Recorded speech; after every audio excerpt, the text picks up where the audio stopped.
bit chaotic. Also, let me configure my push to talk to be something better. What's the best key I can use for a push to talk? The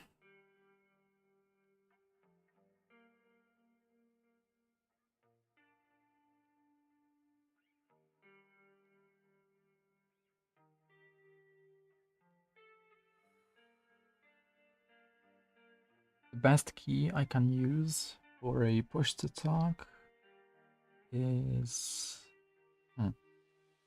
it's gonna be a function key. It's kind of annoying, but do I edit it now? Do I have enough time to compile my firmware for it?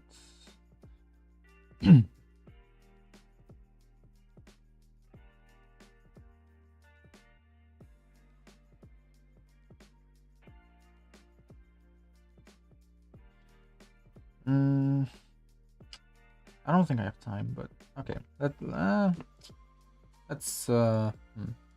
spacebar? No. Control? No.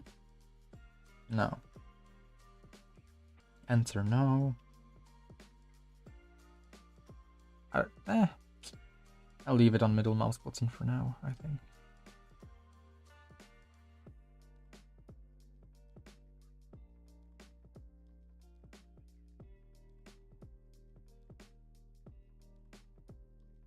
How do I want to do it? Do I open Discord in the browser? Nah.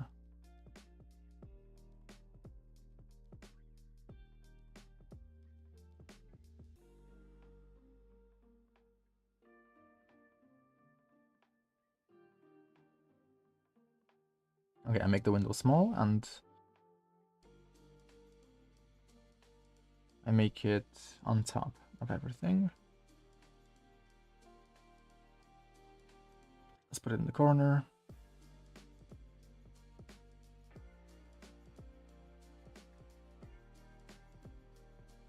Let's get a note ready.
Hello.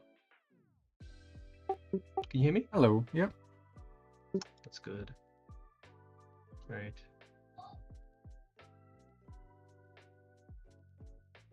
Just loading again.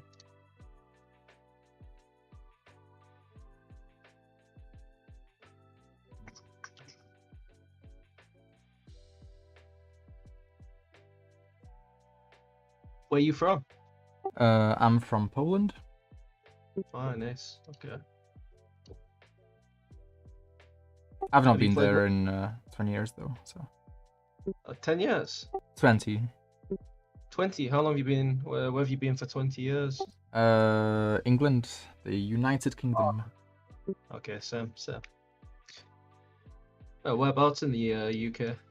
Around Manchester. Manchester. Okay. Yeah. Cool.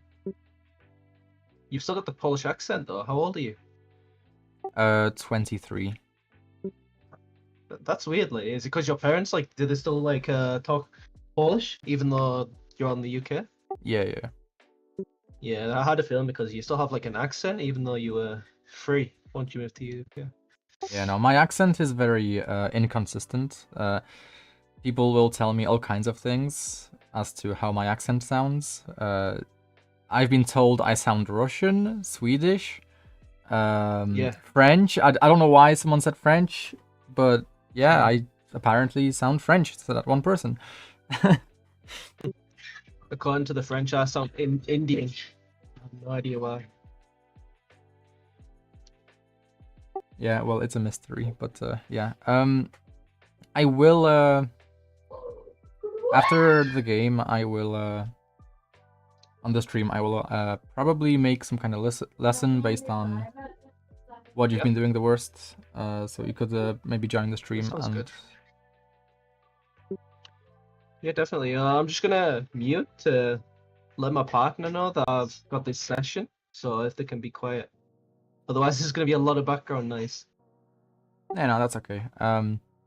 You're able to stream the game, yeah, obviously. Yeah, 2 seconds.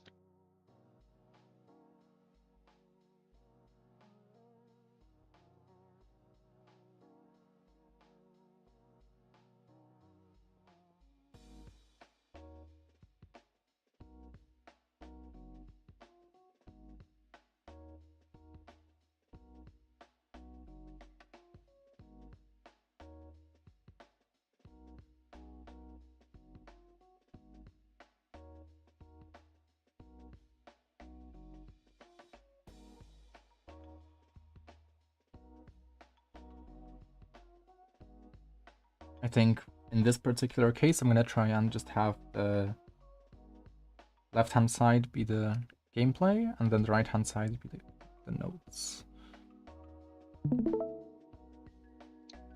You see okay? Yep. Okay.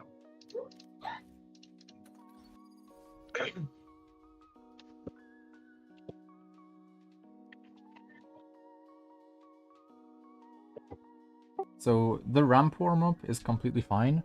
I would still try to supplement it with something extra, like a deathmatch. I think the ramp warm-up instructions go over it, I believe. I can't remember anymore, but...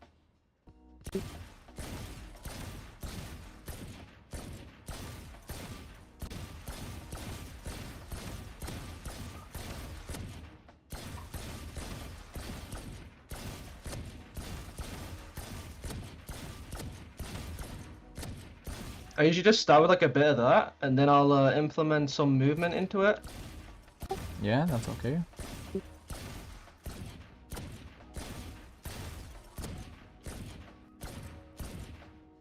Usually struggle with the movement part. It's what trips me up the most, especially being on this ledge with the different elevations. Yeah, you could just practice your dead zones, just shooting a wall left and right, strafing left and right. Yeah, I've practiced dead zone a lot over the years, so I kind of have it down. Apart from in comp, it just doesn't work. Oh So I no. just, Yeah, what Konpeki recommends is you first you start off doing like wide strafes, and then you gradually get between into narrow strafes. Yeah. yeah, between like here and like here, Yeah, and yeah, then yeah. here and here, and then it gets to a point where you go like that. Yeah, but for the initially you don't move your crosshair, you just do the strafes without using your mouse, without moving your Okay. mouse. And yeah, that's kind of what helped me get that zoning down. Yeah, I know how to do it. I've practiced quite a lot, especially with my Immortal 3 coach, and he said that I was doing like pretty good at it last time I showed him, but I also like don't do it too much because I don't know, it never seems to work too well in comp. Mm. Yeah, no, it's like you just have to focus on it. Like personally at least, I can't implement anything unless I specifically focus on it in comp, even if I can do it outside of comp, you know? So Yeah. So I usually do that, like a bit of sheriff and just like keeping still, just focus on like accuracy over speed. Yeah, I would try just And changing then, up the angles a bit. Just like go yeah, from some other spots, like go up the stairs behind you and shoot a bit. yeah. I'll try to turn the audio down a little because it's very loud. So I can still hear yourself. That might be okay. And then Yeah. Uh-huh. So while it's great that you know you have like you know like a step-by-step warm-up, I really like what Curry does in his warm-ups, or what he recommends players do in their warm-ups. Curry's idea is basically you wanna like shock the muscles, so you basically do like the biggest variety of like warm-up for your warm-up. So you basically go and you try like every angle in the range.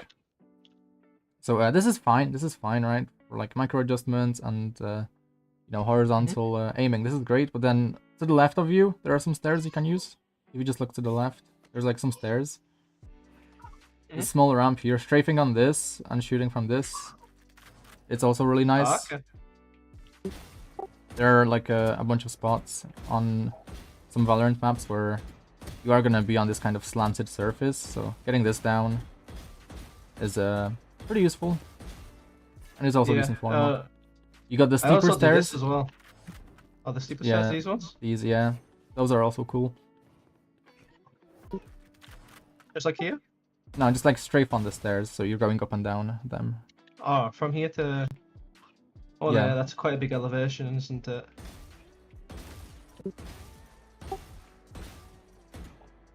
Yeah, and you don't have to do any of this, you don't have to do any of this for like that long. It's just to get your muscles moving. Yeah, I probably wouldn't do this for like more than like 30 seconds. Just like Corey describes in his video on warm-up. It's very hard. It's very tricky. Hey, like when you go down this far, you can't really keep your aim. But then one thing I do is I do one here. Jett knives, just jump up and kill as many as I can. Oh, for Jett knives, I would definitely just implement movement immediately. Like, I would be strafing and jumping around with my Jett knives. Yeah, and then up here as well. And it's like a 6-shot on aim labs. Yeah. The biggest thing with Jett knives is I think it just makes sense to keep moving while you're using them. Yeah. Because sometimes movement is like the biggest part. Yeah, I agree entirely. So this is great. Like if you just keep moving, if you draft and you keep moving, or you jump around and you keep moving, yeah. So this can be very useful practice, I believe, on Jett. Yeah. Very hard to hit sometimes. I think also team deathmatch would really help. Get the knives down. Yeah, I always like insta-lock Jett on team deathmatch. Do you want me to show you like a deathmatch, or do you want me to just go straight to comp? Well, I just wanted to. I wanted you to show me your like normal warm-up routine, if you have one. I don't have like a. I used to have one that was very like routine based, where I'd get on and I'd do everything the same way. But I got worse at the game because I don't know. I feel like Valorant, as people say, it's a very simple game, and you just gotta like play how you feel can work, and usually it ends up working. Because like you gotta have faith in what you're doing on the game, otherwise it's not going to work. Yeah, I guess that's one point that Curry was making in one of his warm-up videos. He would also go and shoot the flying drones in the range. Yeah, I do that too. Yeah, I used to do it all the time, and I used to dead zone the bot as well. Yeah, the Radiant coach Charlatan, he also does that for his warm-up. It's probably not the worst thing to do. Yeah. I also started doing a lot of warm-ups. Oh, did you? How's it? Is it working good for you? It's alright. It's alright. Not a bad warm-up, that's for sure. That's good. But yeah, I think the point is, as Corey says, you just wanna shock the muscles. I think a lot of people say that for like aim training too. Is you just wanna do a bunch of things that make you move your hand in different ways. Yeah.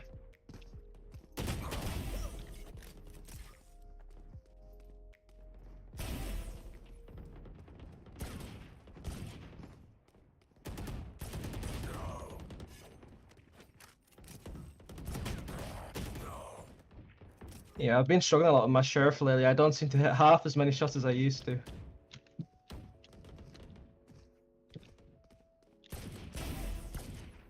Yeah, with guns like the sheriff, your movement is really important. Like, you need to Yeah. pre-aim accurately, so you need to like take a moment to pre-aim before you Yeah. peek the angle, and then you wanna very. I agree entirely.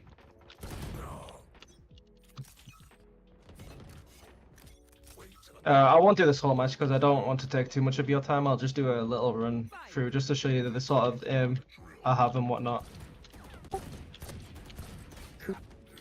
It's probably quite rusty right now because I only played a comp this morning and it wasn't the greatest comp. I would rather you not skip your warm-up because, well, my rank up guide goes over it. There's a Oh, you want me to literal... leave? No, I said...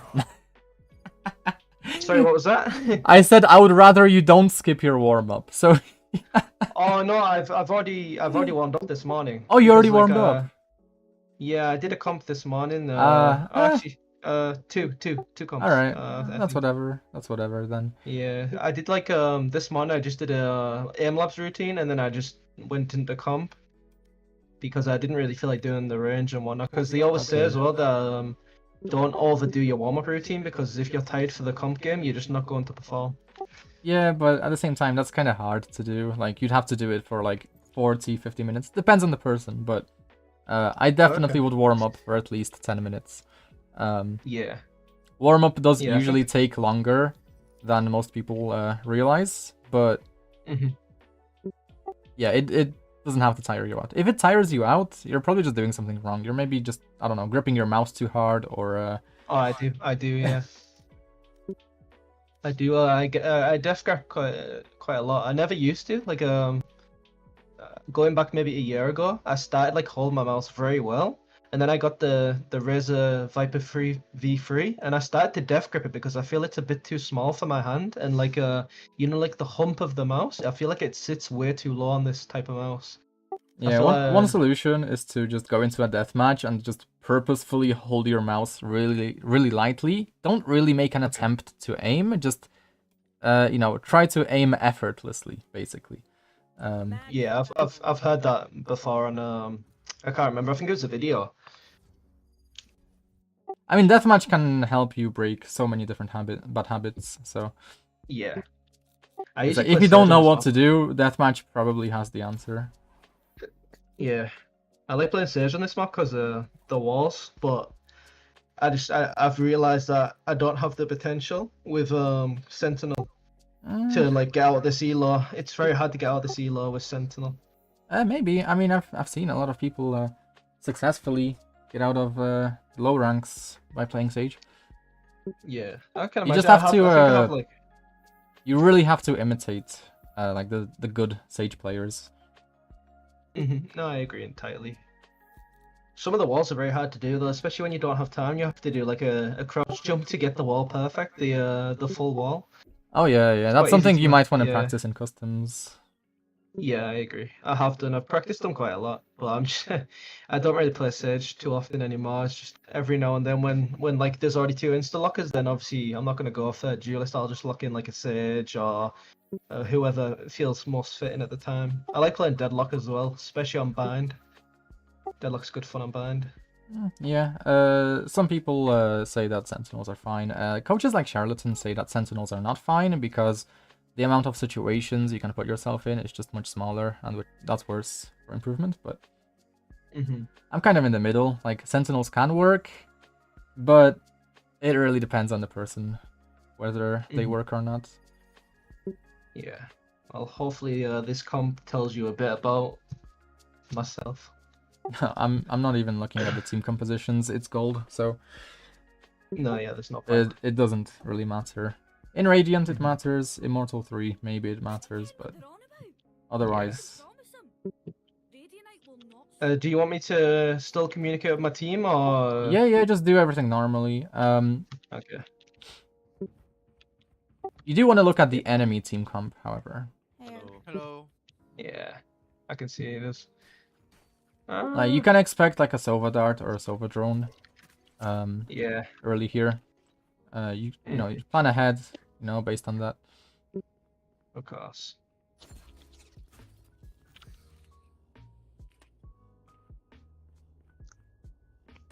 Here we go.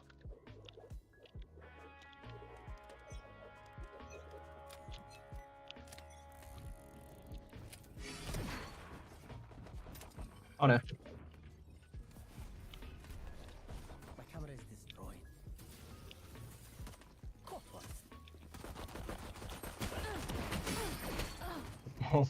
Spike down A. Yeah, so first thing I'm recognizing is that my Cypher is in a shit One more spot. outside. So Phoenix? Left side on again. because my It's still a Cypher is bit in a low. shit spot, I wouldn't be retreating Heaven because he's gonna get smoked off. I would be retreating backside to Yeah. try play off my Cypher. I agree. I agree. Like, no matter the situation, or like, in most situations, like 99% of situations, you can just assume a smoke is gonna be in Heaven. And, you know, this applies to, like, so many places on every map. Yeah. So, like, it's just No, not I a wasn't- I spot wasn't you can thinking. play. I agree. I agree. I wasn't thinking. Usually, I'd like if I go Heaven, I'd usually run CT and play it off CT. I don't know why I played it like that. If, in my head, it was just the reason I stood Heaven is because the Cypher trips were there. So I was thinking I'll play off the Cypher trip, but it just didn't work out.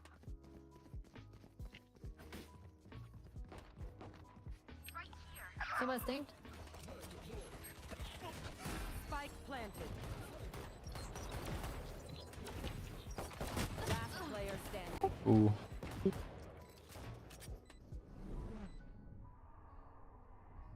Yeah, usually these rounds don't matter too much because, well, the enemy's gonna have strong ass guns. You're gonna have classics. Yeah. Maybe sheriffs at most. Yeah. It's Usually, if usually I a have a last bit more round. credits, I'd usually buy a sheriff, but it's just it's not a great idea when you can't full buy. Because in this round, if I'm buying, I always want to have full shield in case they have low.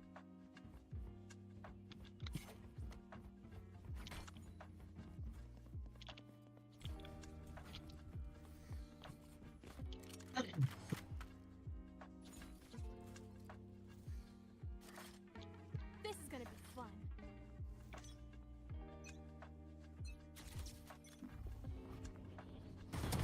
Your fault. Nice shot. Nothing on B. No peeking. You're ripping numbers, won't so say yeah, B. just play back. Easy. Watch out above the smoke.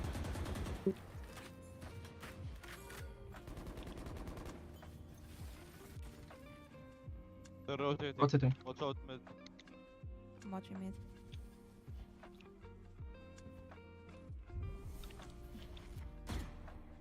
Mid. Yeah, I would be Still going B. coming. No one's here. Back drop. Yeah. One bottom mid. One enemy remaining. Spike down. There. Here.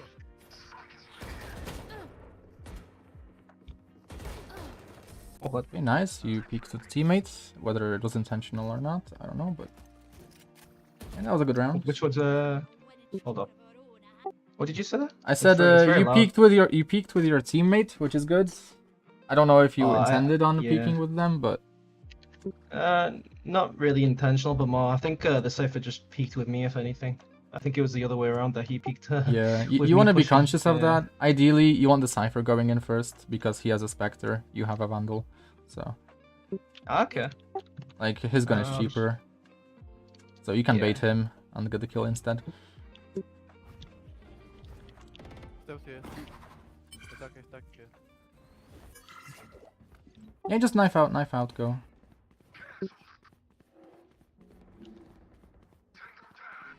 Joke's over! You're dead! Outplay to kill the Phoenix ult now.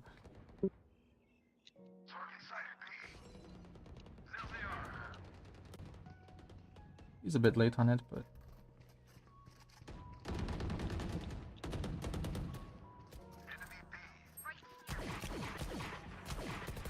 Oh.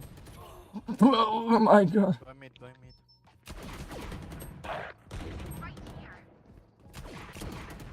Minus 200. I don't know how Phoenix. Oh my god, he's gonna get styled on. Oh, Shit. I got a bit lost. Oh, unlucky. Yeah. You needed to be a bit faster on the flank.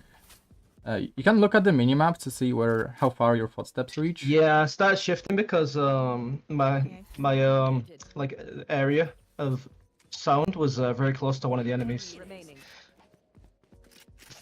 Minus 55 on Omen. Also, note that Last player standing. Wow, didn't even see him. the flank routing you took was actually slightly slower. Going through mid is slightly faster, and it gets you a line of sight on the enemy faster too. Okay.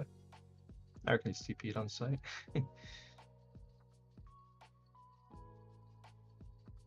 Yeah. Nice try. Also, you should have bought that round. I'm not sure why you didn't. I couldn't buy. I didn't have enough. Oh, you didn't have money? Oh. Oh yeah, because you No, lost the that died. Vandal.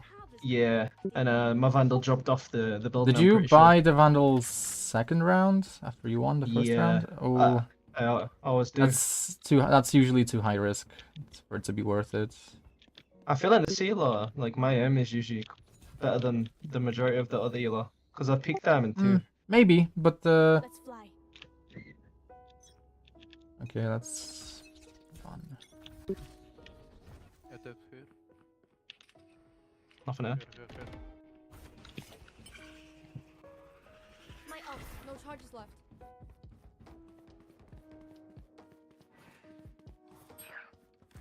I'm HP, I can peek this. It's you and me. Oh, good jump spot from him.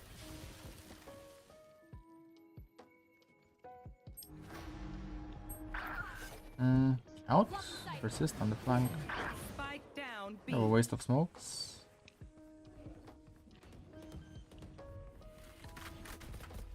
Don't need to be careful having. Planted.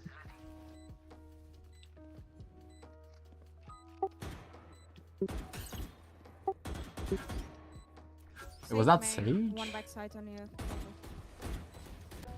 Over swinging a bit, but it's not really worth. Or just save, I think. You could just save, unlikely you win. Last player standing.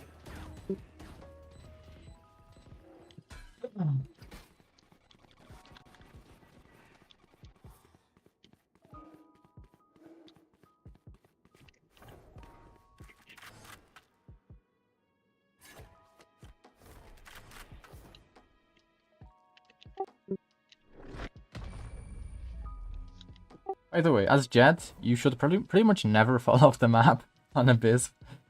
Yeah.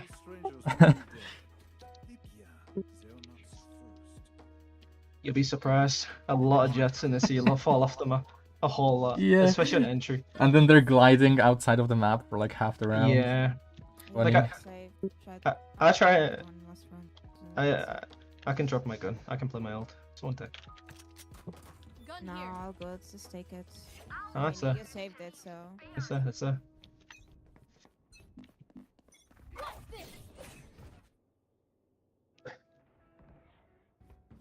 You shouldn't really have Three popped steps, your they your start dash running. so quickly. But yeah, go on a fast flank. One's probably gonna be here because you've been flanking. Why did you left the side, Cypher? Tell me. I need a Because I was reset. gonna die like you.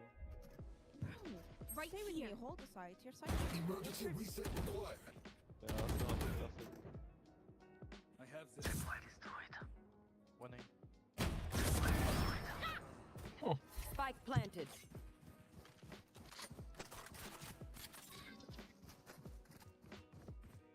Yeah, so if you know that one guy is always watching flank, you don't really need to be flanking anymore because there's just -1 enemy on the B site for you to worry about. Critical attack.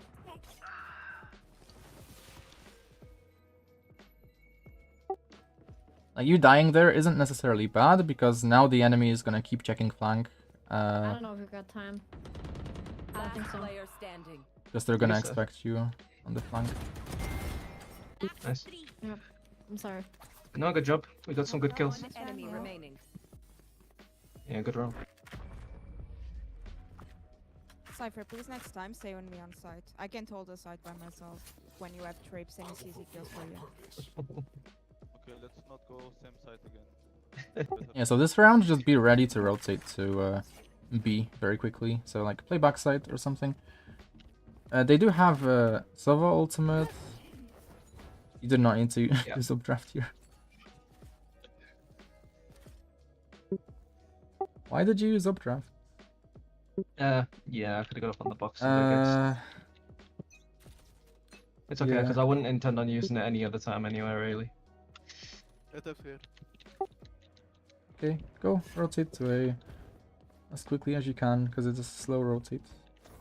I would be rotating through mid, it's faster, but too late now. Go, go, go, go, go. Yeah, I'm trying The to find Omen is Omen. probably somewhere mid, maybe. No. Sova minus 80 is backside planting. Spike planted. Careful. One enemy remaining. My ult is ready. Ooh, Nice, well done. okay. Yeah, see, like you need to rotate a little bit faster, and then it's gonna be perfect. And then Okay. you'll be retaking with your team. Oh, was that important?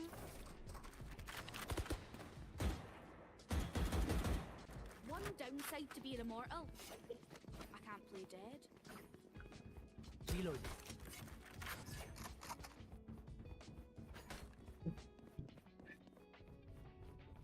Just Can you press buy me tab. glow? Press tab. I'm just looking at the enemy ultimate status. Mhm. They're not really close to something like a Phoenix ult, I'll so show you they scared could just woman. they might be A this time.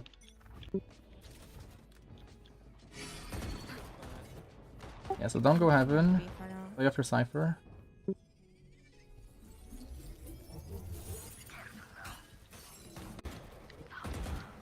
Yeah, destroy the wall, destroy the wall. Not that segment, but Are they pushing or should I rotate? No, I think They're- they're rotating. I rotating. Okay. yeah, go back. It's unlikely they like fake a rotate or anything. Nice try. Mid, mid, mid. Spike down mid. AD Omen. Like, I would fall back now, just...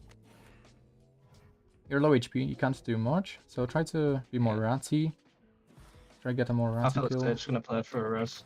I wanna play it back. One enemy remaining. Stage dead.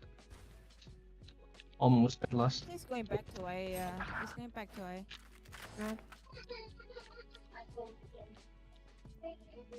Actually, you wanna stay B? Just in case? Yeah, I will. I will. I will. Ooh. I thought I had it. 30 seconds left. You guys Yeah, can now both that go the to enemy mid. is kind of switching up sides, they've been going B, but they're going back A, and shit like that. Just start mid and go for faster rotates. Most likely gonna come to UKO. Through mid. No, he's on B, Club on 10 B. seconds left. In the smoke. Spike planted. Last I'm looking. player Oh, standing. he was flushed. Have one of these.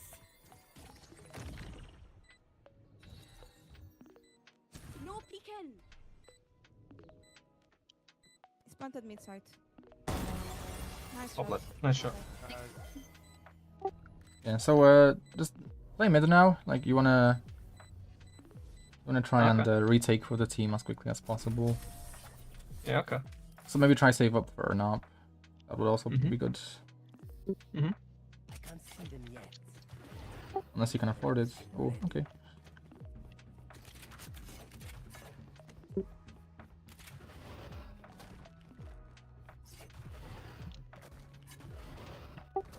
And yeah, on B retake, obviously go heaven. You can peek out of the heaven smoke on B if you're retaking, because you have dash. You can use your abilities, your smokes to come out and shit like that. So Can you smoke top mid for me, please, Glove? Here. On cat. Steps on A. I think Yeah, they're yeah, going to rotate. something. Yeah, just don't rotate. I'll go A.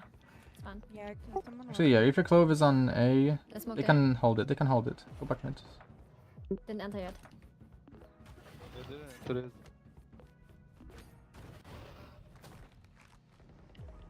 Now, I think. Yeah, they're in. Pushing.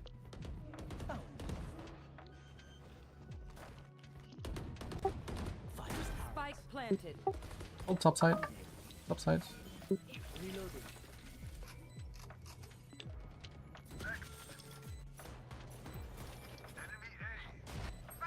One enemy remaining.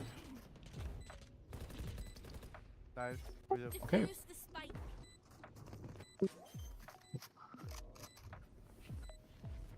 Outplay. Glove, take the defuse. Thank you.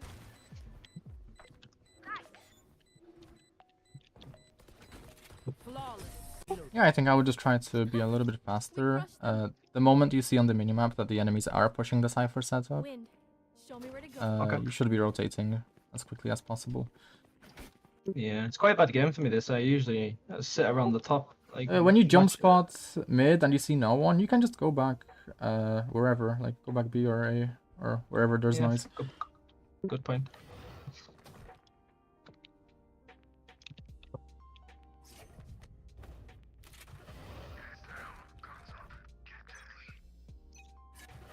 If you don't see the enemy early, oh, Here. I can't smoke yet. Can you smoke closer? yeah, take your time on the shots. Oh. Soldier Yeah, on you nest. could have used the dash there. I think you just used it to get there faster. Try to position quickly. Yeah. Last player If standing. you do want to get that kind of timing, you should go even wider. Mhm. You should go on like play on the other side of heaven. Okay. How did he shoot me from there?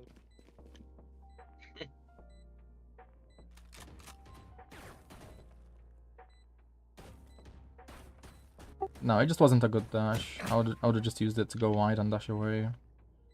Yeah. I don't play Jett though, so like take it with a Next grain time of if salt. they're gonna push like real fast and one of us dies, we can play retake. My Let's ult turn is her ready. down a little. Find the weakest link and kick him in the shin. She's kind of loud.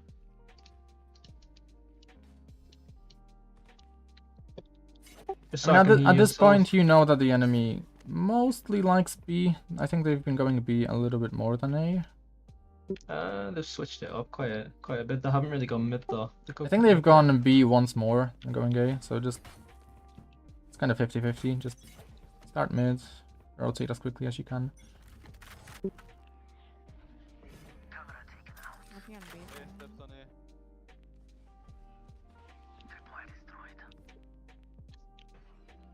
Yeah, just knife out, knife out.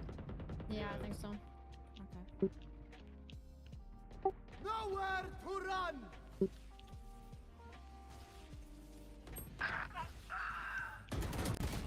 Oh, My aim's terrible this game. see, like they expect the flanks, so Yeah.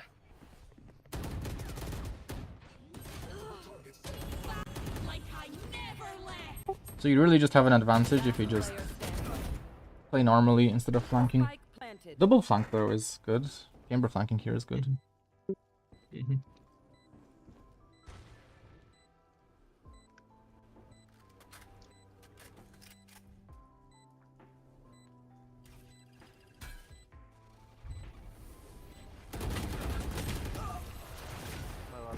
Indeed. Yeah, like you're complicating it a little bit. Like we know the Omen at least holds flank, so Yeah.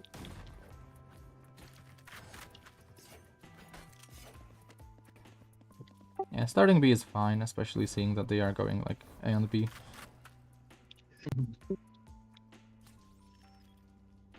This is an okay angle, but head level is kind of vague here. I'll step back a bit. Here.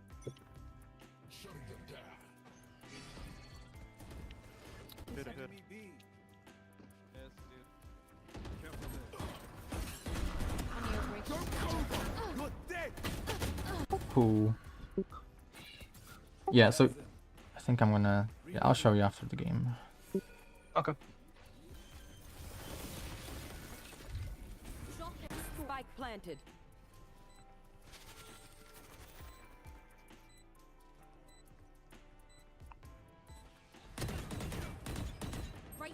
Someone's low.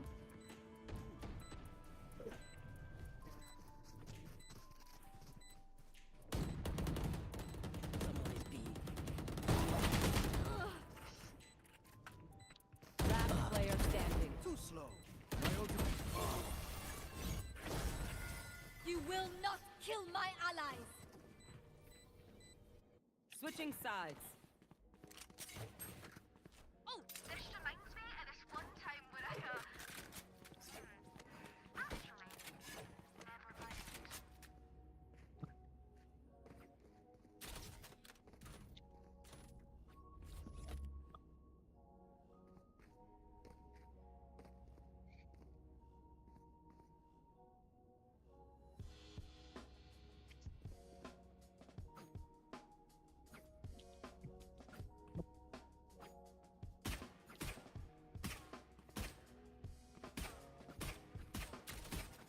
No whinging. We've come back for worse.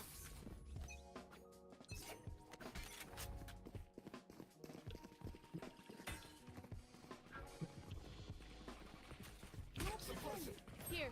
So heaven. Nothing backside.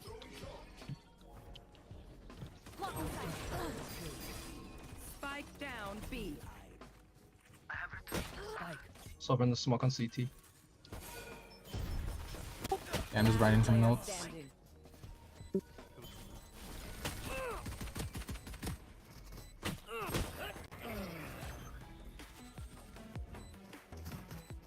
Shit, I should have been paying attention to this round in particular because I wanted to see something. Shit. You know, I could just outlive them. Yeah, so you don't expect to win this round, so how you play it just kind of depends on what you think will get you a kill at least. Yeah. Going mid with a sheriff, it's not really the best because you're gonna get long range fights there versus guns that are better for long range. What you can do is ask for a smoke in front of vents entrance, and you can go vents. That's valid. Yeah, I'll keep that in mind for the next time. This is good though. Safety's on A. Try the wall. It is the elo where she could be on her wall, to be honest. Ooh, kinda risky. I wouldn't trust my teammates here to hold me if she's on her wall. I saw his mid. Yeah, peeking over the smoke is good. Yeah. You made the noise. They could be rotating. There could be one mid. 80 on him. Spike down. Attacker spawn. Big flash catch.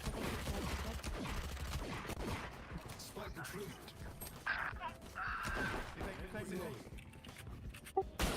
Ooh. Last player standing. Yeah, notice how you overpeaked so low. Attacker spawn. I would have just let my teammates to peek that. I would have Why did they traded. go backside? Allow what, sir?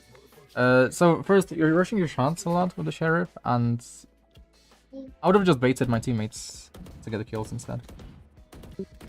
Yeah. I mean, It's like I'm you not dying usually doing there it, is like And can someone fake with me A? I will. I'll have my knife. Alright. Cypher, chamber. in deathmatch. He didn't really rush his shots. It's just here I'll he's do, rushing. like, 10 seconds or something.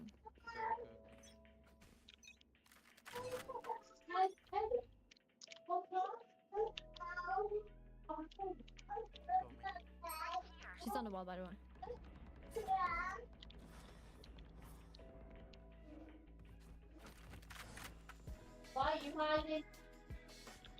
Can you go with Jett B?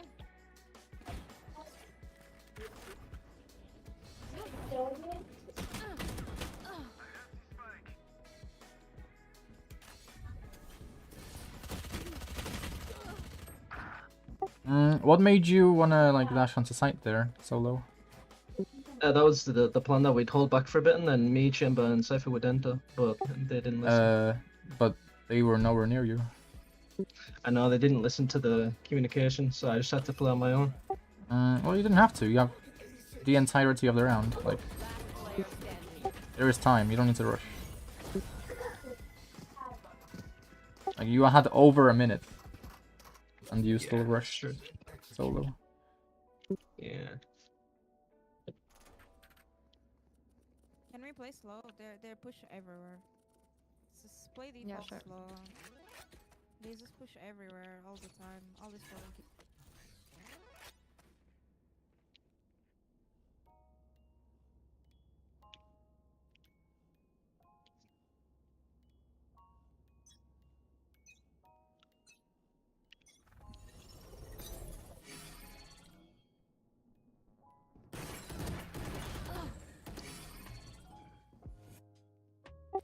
Taking a solo fight against the ISO with a shield is not that good.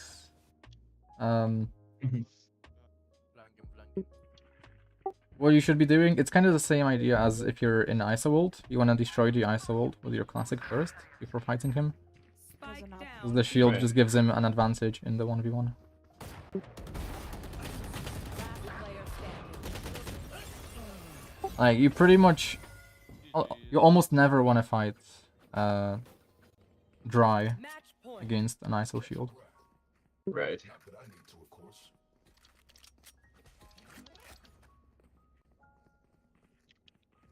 It's like, I would be playing close to cover, so I can just shoot his shield and fall back and shit like that. And then, and then he no longer has the security of a shield for him to push.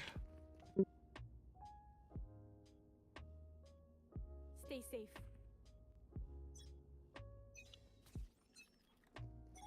Joke's over! You're dead! Nowhere to run! It's you and me.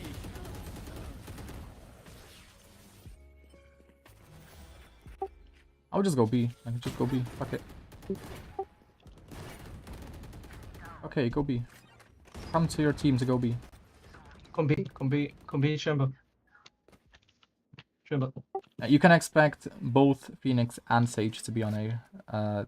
So site is empty. Like, B is empty, most likely. B is free. I can't rotate.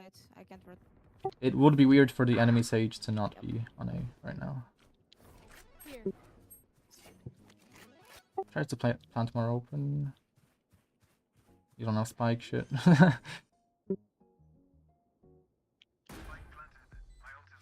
You have a trip mid, so you're gonna hear them dropping. They go through mid. Yeah. Flanking. On B. Yeah, both most likely.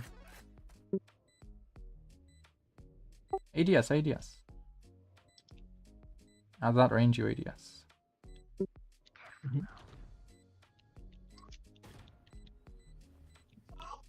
Cypher as mid, Cypher as mid. One enemy Stay remaining. down. That's okay.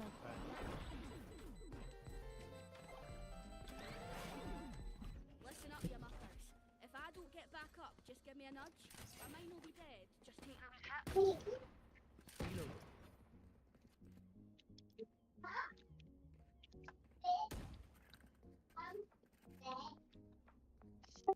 So you know you can already expect them to fight for A.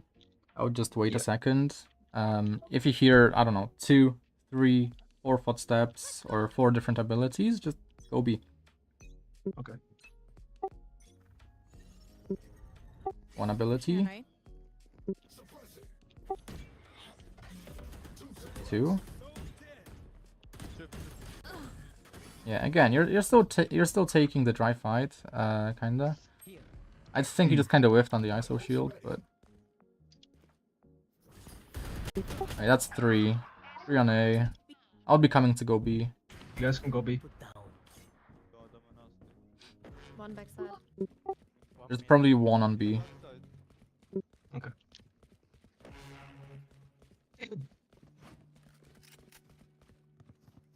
Omen could be on B. Yeah. Oh, Say, Spike down B. Last player. yeah, I would be That's coming. very That Omen would be on B. It's good that you are coming when you're dead, but it's not enough. Yeah.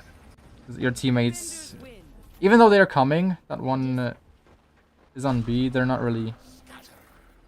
They're not really like. What's the word? They're not digesting the call out of one is on B when someone's Yeah. coming it. So I would be like, guns out, guns out. One guy is on B. Omen is on B. Mhm. Like gun Yeah, out, that's my worst guns one. out is a really common Curry makes in his comp games because everyone is like reliant on utility when like if you have your utility out and the enemy peeks you, you're dead. So it's like, you know, Yeah. it's pointless giving these timings, especially in a 3v1. That was a 3v1, by the way, Yeah.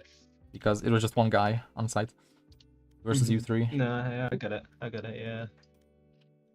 Unfortunate game. I never play that badger usually, especially not on Icebox. Usually a lot better. My aim just wasn't there that game. Yeah, no. On agents like Jett, it's tricky because you need to, as I explained in my tracker review, you need to be comfortable using all kinds of weapons, especially on duelists, and you need to be comfortable playing in a wide range of angles. So I think I want to show you just some operator angles that you can abuse, or like general off angles that you can abuse on Abyss. Let me stream it. Okay. Just gotta boot my game. There's different ways to approach mastering agents like Jett. One approach is you start off with like the map related things. So like off angles, where you can swing wide for picks, where you can like you know, like the early angles, like when to activate your dash is also something you wanna figure out. I don't really play Jett, so I don't really remember how dash is supposed to be used generally, but I know that after one kill, generally that's when you can activate your dash. Alright, okay. You don't need to activate it insta. Like after you get a kill, after you take a shot, then you can activate your dash after taking the first kill. That's pretty often what I see Radiant Jett players doing is they're not just gonna burn their dash like immediately. They will first take a shot, whether it's behind cover or wide, and they're gonna then play with the dash advantage. Okay. I'll keep that in mind. But I usually I- always pop the dash straight away. yeah, no, because like if you just pop dash straight away, if the enemy plays slowly, it's like your dash just expires and you just wasted the dash. Let's go. And also the enemy can just wait out your dash. That probably not gonna happen in gold, but the enemy could totally just like wait for your dash to expire, and then they could just flash you or something, or drone you, and like if you're wide on an angle, you're fucked. Yeah, okay.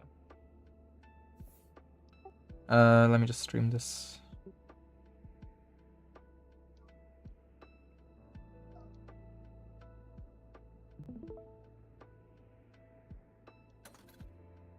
Can you see? Yep. My ult's ready.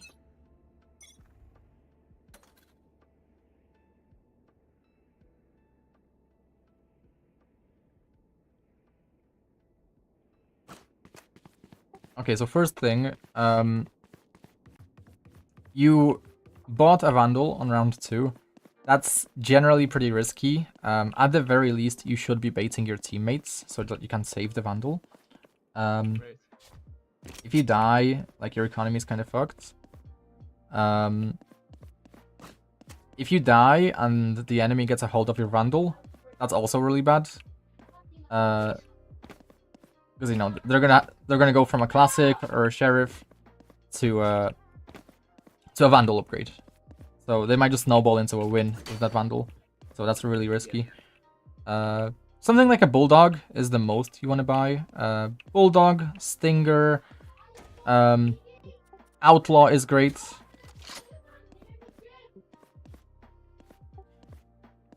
Yeah, I don't think that I didn't think the background noise would be distracting me, but yeah, let me just gather my thoughts here. Whilst you speak. I'll reply to you after you Yeah, speak. yeah, that would be ideal. So when enemy plants the spike on round 1 and they lose, they will have enough money to get heavy armor, I think, and sheriffs. No, wait. sorry, light armor and sheriffs. Light armor and sheriffs.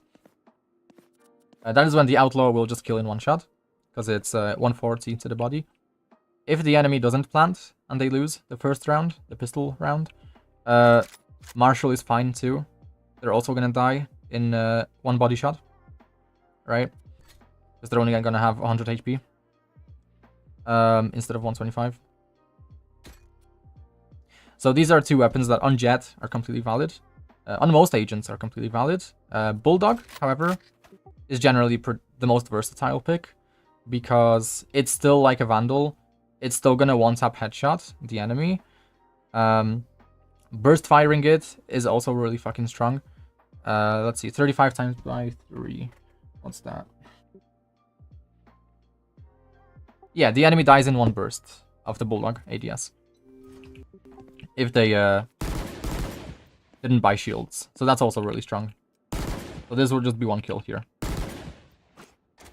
With one burst. Spectre is generally pretty weak. There's very few situations when you'd want to use it. Stinger. So now there's also guns like the Judge and Stinger. Judge. Stinger. Bulldog also. Outlaw also, to be honest. These guns, they can all carry over to your bonus round when the enemy can buy guns. And you are stuck on your previous buys. All of these guns can fight against Vandals and Phantoms pretty easily. In some situations you even have the advantage. Like, Stinger close range is really busted. For example, if you were to be here, the Stinger, this would be pretty busted. Didn't want me to drop it, but with a shotgun, it's also pretty busted in some angles. Not on Abyss necessarily. Let me think. I guess on Abyss. There's not that many shotgun angles on Abyss. I guess here is one. If they don't expect you. Right in front of you, behind that box. Here? I think that's quite a wall banner goal spot in your Yeah, area, yeah, but, in this elo they don't even check it. I mean, players play here a lot, so maybe it is like a good spot to play. Yeah. Get this kill. But yeah, just playing near smokes. I guess generally shotguns are still really good if you're gonna play around the smoke. But if you have a clove, her smokes don't last very long, so it's not the best in that case. If you have like an Omen, Brimstone, anything really, then yeah, you can totally just play around any smoke with a shotgun. And again, you're not really thinking ahead to like the moment where the enemy will have a smoke here, because when will the enemy not have a smoke here? What you will often see, if you're conscious of the smokes that are going to come, is there might be like a bad smoke. So you might see a gap here. There might be a gap here.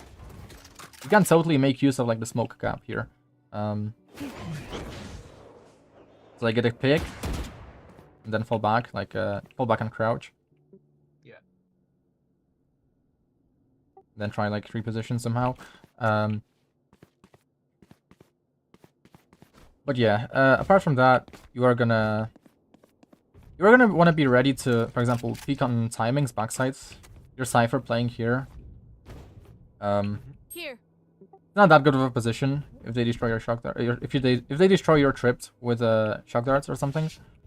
I think that should happen still in gold as well. Sova's shock darting. Yeah. The trips. So I'll just be ready here, or maybe here, to just trade my Cypher. Like, your Cypher dies. Take a shot, hold back, and you can totally like re-peek here on a timing. Let's say you have a teammate Heaven like throwing an ability or something, like you can peek off the ability. It's like you kind of just have to pay attention to like when the enemy uses an ability. For example, if an enemy throws like a Reyna Lear somewhere here, and you're like partly blinded, like you can totally peek past the Reyna Lear on a timing. Yeah. Or like if there's an ISO wall coming towards you from the enemy ISO, you can totally just like go wide and peek on the right of the ISO wall for a timing. Just kind of be tricky with it. It's like a puzzle piece, essentially, like a puzzle game. If your Cypher's fucked, like, trade him, basically. Let's go back to my notes. Yeah. On B, when you were holding the off angle, you weren't really planning ahead your escape route. No, you're right. So usually, like, if you want to play here, I should just dropped off. yeah, like, if you want to play here, I think you kind of panicked or something. Maybe because you're not used to playing in the angle, but a slightly better angle is here. You're right. Ah, okay. Here is a slightly better angle. Even better one, further back, all the way back on the right of the platform. All the way in that corner near the door. Yeah, it's an off angle. It's a good one. Yeah, this one's fine too, but you're a bit more exposed to this. Yeah, you stand like all the way back in the corner, and there's a position where it's an off angle, and it's like I think it's like there. Yeah, no. So usually I you're see pretty this. high exposed. Yeah. I see agree, this that's a usually. good one. And then you fall back down, and then here, it's a pretty common play Jett players make. Is they're gonna have like a shorty or a bookie or a judge, something like that. Fuck. Yeah, like shorty, bookie, judge, some kind of close range weapon here. So after they take a pick on the off angle, they're gonna fall back. They're gonna play like a shotgun or something. Okay. Or they're gonna take like another peek and then they're gonna play shotgun if they're getting rushed. And like, an enemy pushes you here, guess what? Just easy kills.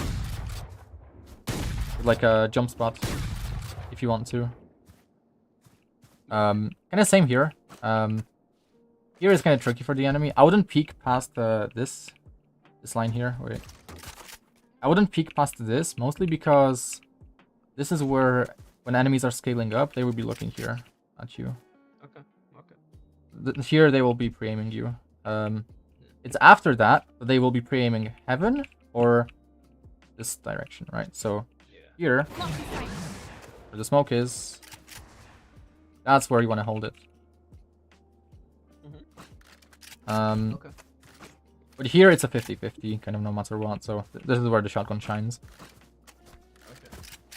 And yeah, you just need to be ready to like plan out your route in the pre-round. It's always in the pre-round that you have time to plan ahead. So like, if you're in this angle here, you just need to plan ahead. As Jett, I would be planning ahead my escape. So what could my escape be? I could dash backside. Here. I could dash towards bookshelves. So like, I take a shot here. I pop dash. Take another shot. I fall back down into this spot. I could totally like jiggle this again or something.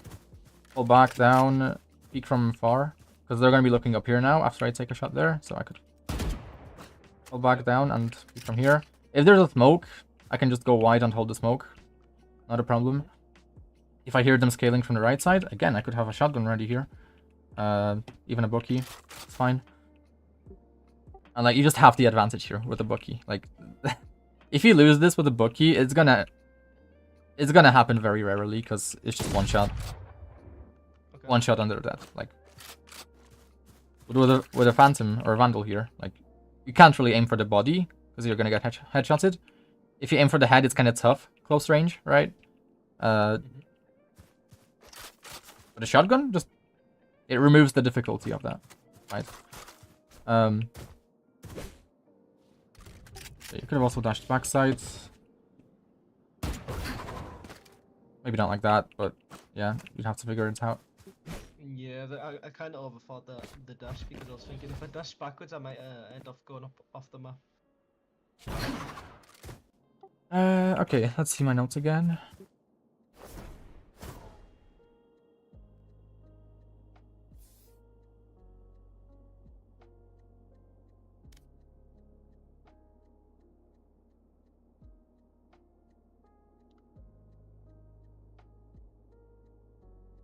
What sensitivity do you play?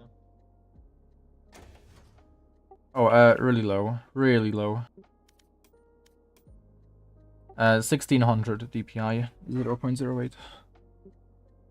Yeah, that is quite low. It's like My more than half of the average pro player sense. yeah, I think it might even be low, but my partner's brother who hit Immortal 3, he was on I think close to that sense, but 400 DPI. He was like incredibly slow, so like his mouse pad, even though it was one of the big ones, it took like 8 rotations on the mouse pad to just do one whole rotation. It's kind of crazy, but he managed to hit Immortal 3 with it. He's pretty good with it. Okay, so for flanking, you just need to be ready for the scenario where the enemy is gonna make noise on B. Yeah. There might be one guy mid. It's not that big of a deal if they hear you mid, because fuck. What made you do a rank 2 virgin? No. There's a content creator, 100 HP Gaming. His in-game username is rank 1 virgin. Okay. His aim is also pretty shit, and so it's like my gameplay kind of resembles his gameplay, not really, but okay, so if the guy mid hears you, it's like you get it. I don't know, like it's kind of easy to because they're not gonna be ready. Like in this elo, they're not gonna be ready for you to like fast flank like that. Oh, you'll be surprised in gold. Like if you go and play in gold, it's actually quite hard to play. I could play in I played in diamond a lot easier than in gold. I mean, either way, like if they okay, so like let's say you peek this, you don't see anyone, you can just cross, and now you're safe. So now you can just keep on flanking. I think that game I didn't check my angles as much as I usually would. Yeah, I'll get to that as well. Now it's also my notes. Well, yeah, the flank scenario, especially with the sheriff, is enemies make noise B, just knife out. Like, fuck it, you only have a sheriff. Like, what have you got to lose? Like, I would even just hop across this. Like, fuck it. And then by the time I get to the Phoenix ultimate, I'm probably shooting him here now. If he ults here, he's dead. So that's one free kill with a sheriff. There was also one that was Nestor. Did you not see on the minimap? Yeah, but it's still, you can just walk past it. Like, Okay. you could kill them here, I guess. You might be able to kill them here, but is this guy who you want to kill? Yeah, I was whiffing a lot that game though. I feel like my sensitivity felt like too high as well. But no, it's just the flank needs to be faster. The rotate times on Abyss are really slow, so you need to be fast. You need to speedrun basically. Okay. Yeah. You know what a speedrun is, right? Well, I assume it's just get across the map as fast as you can. Yeah, like speedrunning is like in video gaming, it's where like you basically want to complete the video game as quickly as possible. Like sometimes with bugs, there's like different categories of speedrunning. Sometimes you complete it by like abusing bugs and glitches. Sometimes you just do it legit without any cheats or anything. Without any like cheap I skips. didn't know what you meant in this context. Yeah, so I mean in this case it's just a mini game where Yeah. the mini game starts once you have the information that enemies are making noise B. So that's when like you need to speedrun the mini game basically. And they're not gonna expect it. If you wanna get like the most efficient speedrun, this is what I prefer. So generally you want to start towards B or mid. The most efficient speedrun for a flank is here. You sit here, you wait for info. Enemies making noise B. Clear this shit. And then you get like the fastest Abyss flank possible basically. And then you're just gonna probably be aiming at like 4 or 5 enemies here basically. Really good flank. Yeah, I used to And see then that area a lot. you noticed that, for example, the enemy Omen in that game was he was watching flank, right? He was checking flank. He was hard clearing the flank as well. He like pushed up all the way here to fight you. Yeah. Jett knives are not really ideal for those kinds of fights. Like unless you body shot, but like the TTK is like the time to kill is really low if you body shot with Jett knives. But like, so the moment you learn that this guy hard clears flank, you want to stop. You want to stop flanking. Like in this elo, you want to stop flanking for like at least 5-10 rounds before even considering flanking again. Because again, as I said in the game, that's -1 enemy to worry about. Like that guy is gonna be doing nothing for his team, maybe smoking, right? But he's not gonna be there to like shoot. So you can totally just play with your team, and you have number advantage. Yeah. Good point. Let's see. And yeah, so it's not necessarily bad that you died here. It's just it was bad that you kept you at least died once after that trying to flank. When you already know the Omen checks flank. So that was the bad part. Like dying to flank, no matter the gun you have, isn't necessarily bad if it gets the enemy to keep checking flank, right? Because it's just -1 enemy to worry about. But so yeah, also you were, as you said, you were not clearing your angles very well. I think in the more later rounds, you kind of just swung this like that.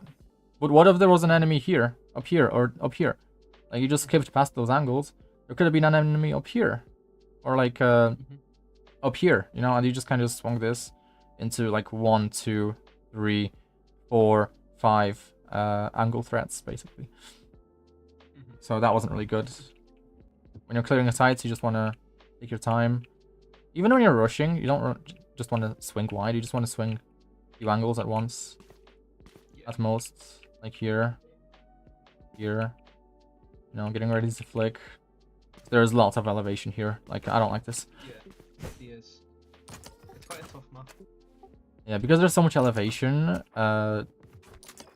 This is not too bad. Going here is not too bad. You can maybe smoke here. Blocking sight. Like, dash. Not like that. I tried it. I tried it once and I got popped in the head by the ISO, if you remember.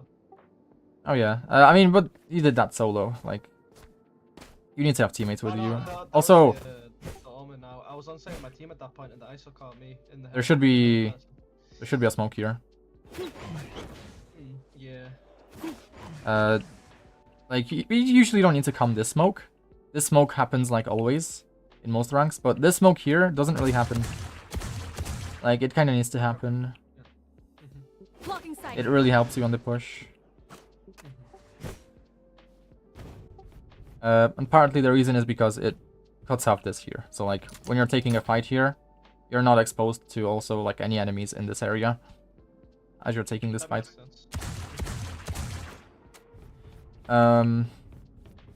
Let's see what else. I don't really know how like Jett players entry path usually. Actually I do know. Usually what you're gonna see is something like this. No.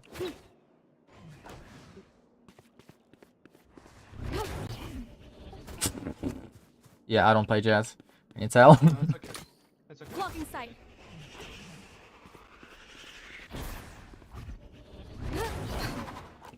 Yeah, I almost fell off the map, but That's okay. yeah, basically they get into this smoke here, and then they isolate their angles. They can re-smoke as well. You can re-smoke and just isolate your angles. Yeah, this is a very poor game for me. It's quite unfortunate that you've had to review this game. No, it's fine. It's not really that crazy. Like my previous coach said though, he said that he'd rather be reviewing a bad game because if it's a very good game where I'm doing like 30 kill game and stuff like that, there's nothing much to really review because it's dominated most of the game. I mean, it really depends because there's also the counter argument that if you have a really good game, then all your worst mistakes and habits will be the most prominent still. So it's going to be much easier to point out the worst mistakes and habits you have. That's the counter argument. So I think it's generally just preference. I don't really know what my preference is. I've not VOD reviewed enough people to know, but once you updraft dash into this smoke here, or into here, I think this is also valid here. Dash here, which might be easier. Re-smoke, and jump up here, and isolate this angle here, for flicking in this direction. And then the good thing is you have this timing here to run into heaven for timing. That's good. Then you might get a kill here. Info. Yeah. And then you can fall back, play an off angle. Even on Phoenix, I would take these timings where I would like wall across. I would just up here, you know, clear this spot, and then just hop across into heaven for timing. I didn't know you could jump on that box to heaven. Yeah, I mean, you don't need to do it. It's not the most consistent. I recommend doing this instead. Yeah. It's a bit safer. Yeah, it's good to know too. Because if you drop, what the fuck are you gonna do now? This, I guess. It's a bit awkward. You run into their face. You were also rushing your shots with the sheriff. You kind of need to. I rushed everything that game. It was a very poor game. I wish it wasn't the game that you had to review because I usually play a lot better. Yeah, no. If you usually don't rush your aim with the sheriff, it's fine. But Yeah. if you don't really get value of the sheriff, I do recommend like deathmatching way more with the sheriff.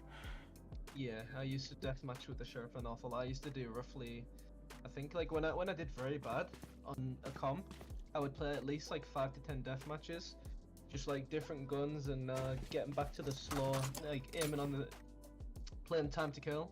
So like taking the time to get on their head and then killing them, rather than just like rushing as you say. And apart from that, it would just be like at least a couple of death matches a day, like two or three before a comp, just to warm up and get the timings down and whatnot. Yeah. The key with guns like the sheriff, ghost.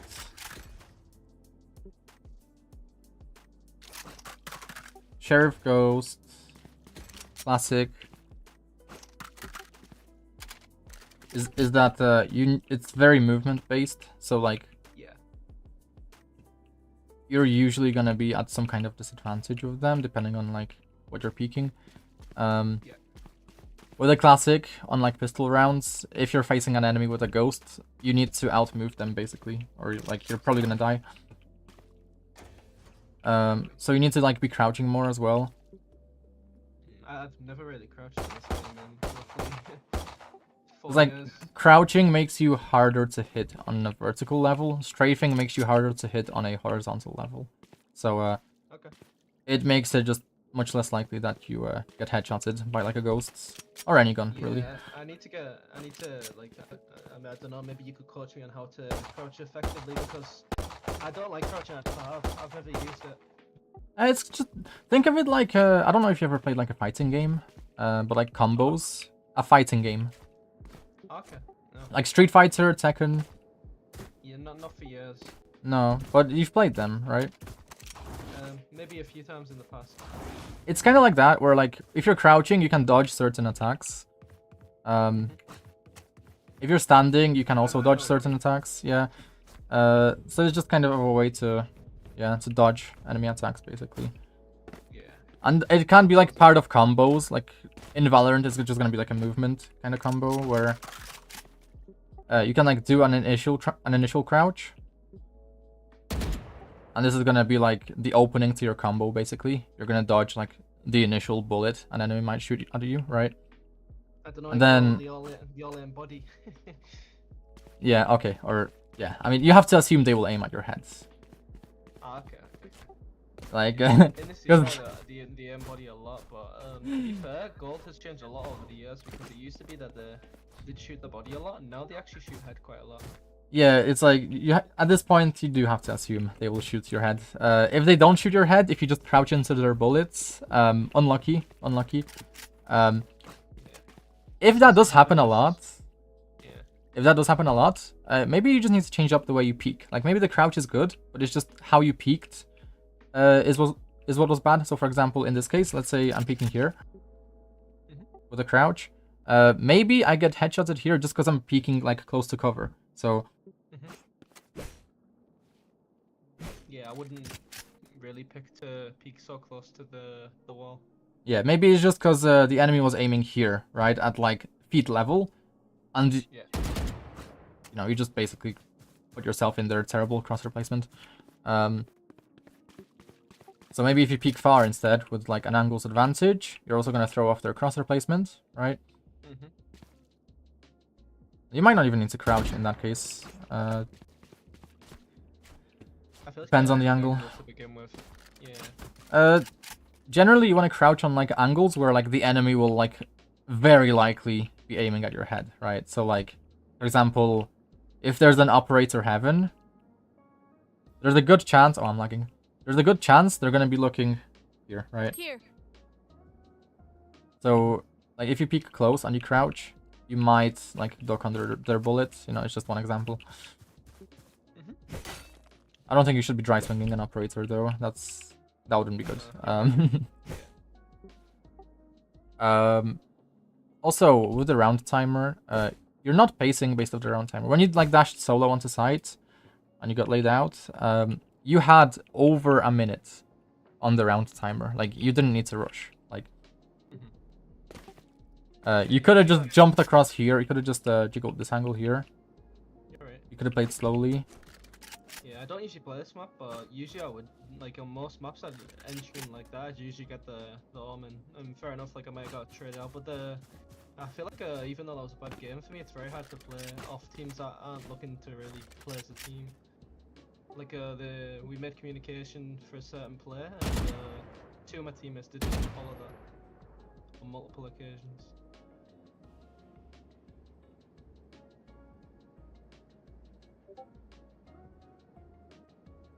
Okay, this is the furthest you can peek here. So it's a pretty reliable peek for like post plants if spike is planted here.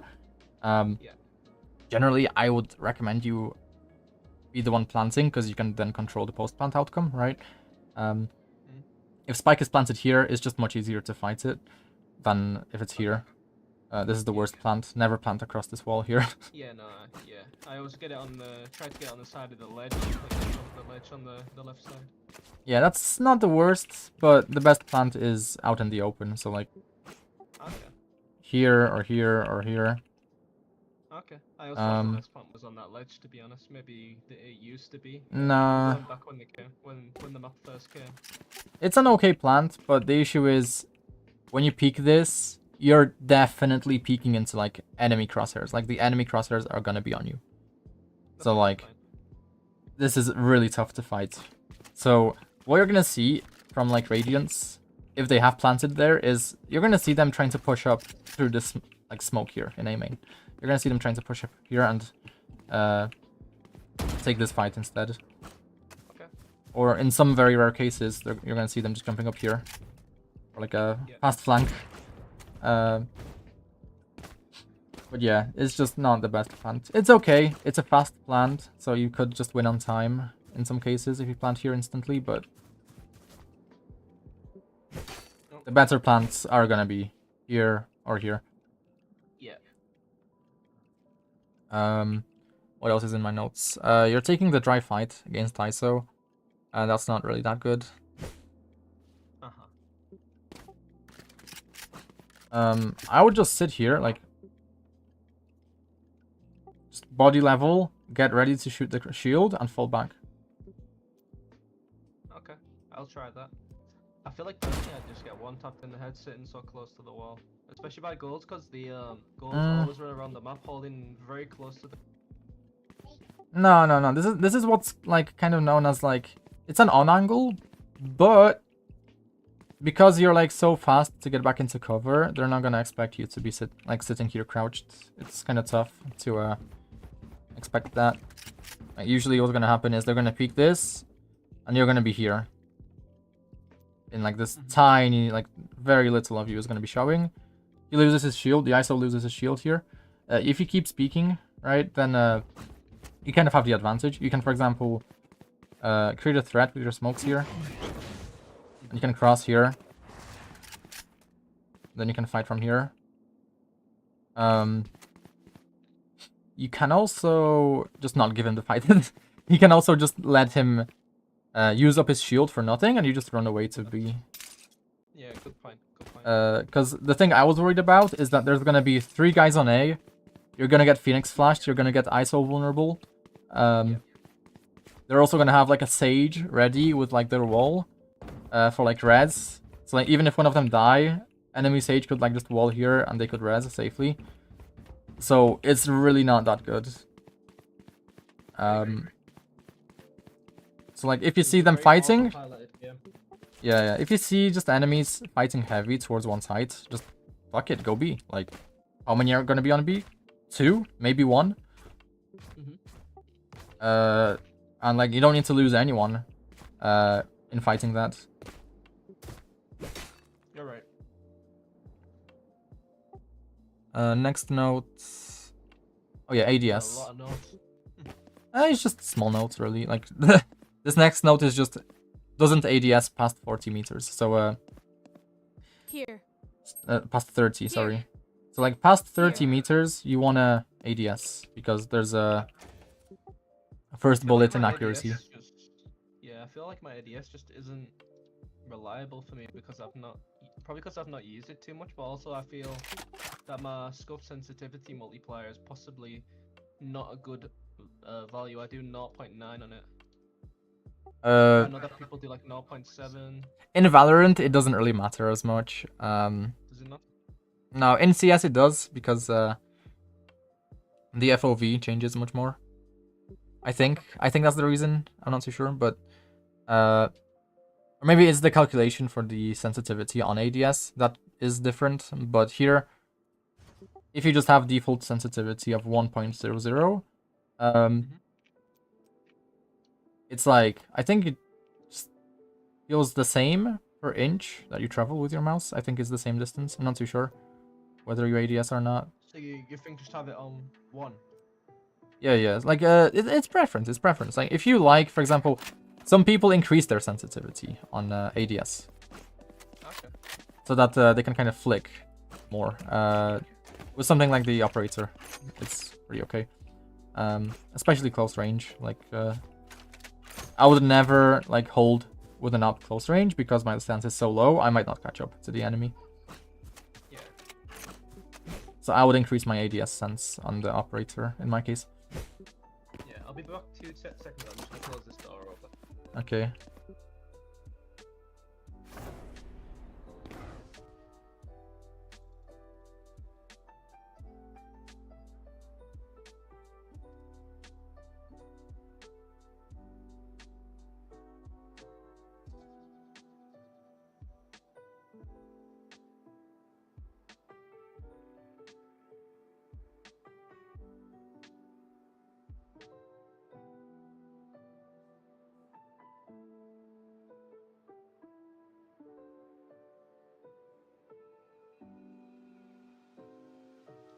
I'm back. Hello, back. Okay, so I took all that in. That's very good info. I am gonna give you like just a summary of the notes. Like it, I'm just giving explanations now. Like summaries, I think are usually better. But it's just so that you understand. So like I would never hip fire here. I would ADS because the first shot spread is 0.25 degrees. This is the same as Sheriff. It's like, would you take this fight with a Sheriff? Used to all the time. I used to hit a lot more shots though. Well, the thing is, you're gonna have to hit like one headshot, one body shot with a Sheriff at that range. Yeah, unless they're on like a middle shield, like regen or light armor. Yeah. Yeah. And also the first shot spread is not that good. Like it is a lot of RNG. Like it is very random. So okay. You can't ADS with this. So the Sheriff is best used in like medium, close range fights, ideally, where it's like Here. within 30 meters. Okay. So this would already be too far. So playing back here with a Sheriff, kind of tough if the enemy has heavy shields.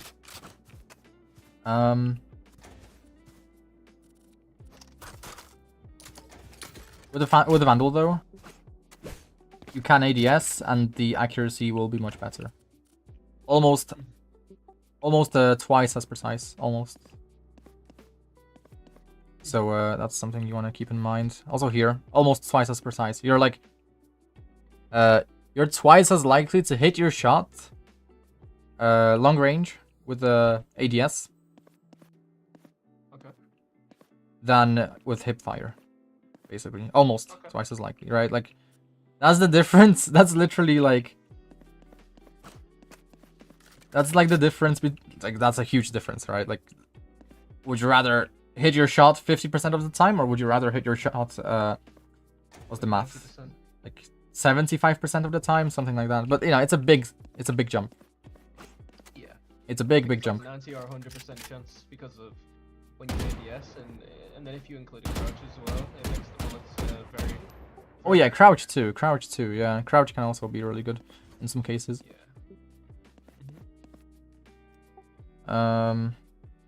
Yeah, I think that's about it. Like, there's other mistakes that you were making. For example, you're not really starting towards B/mid for like fast rotates. Like, it is kind of random, I guess, in this elo where they're gonna go.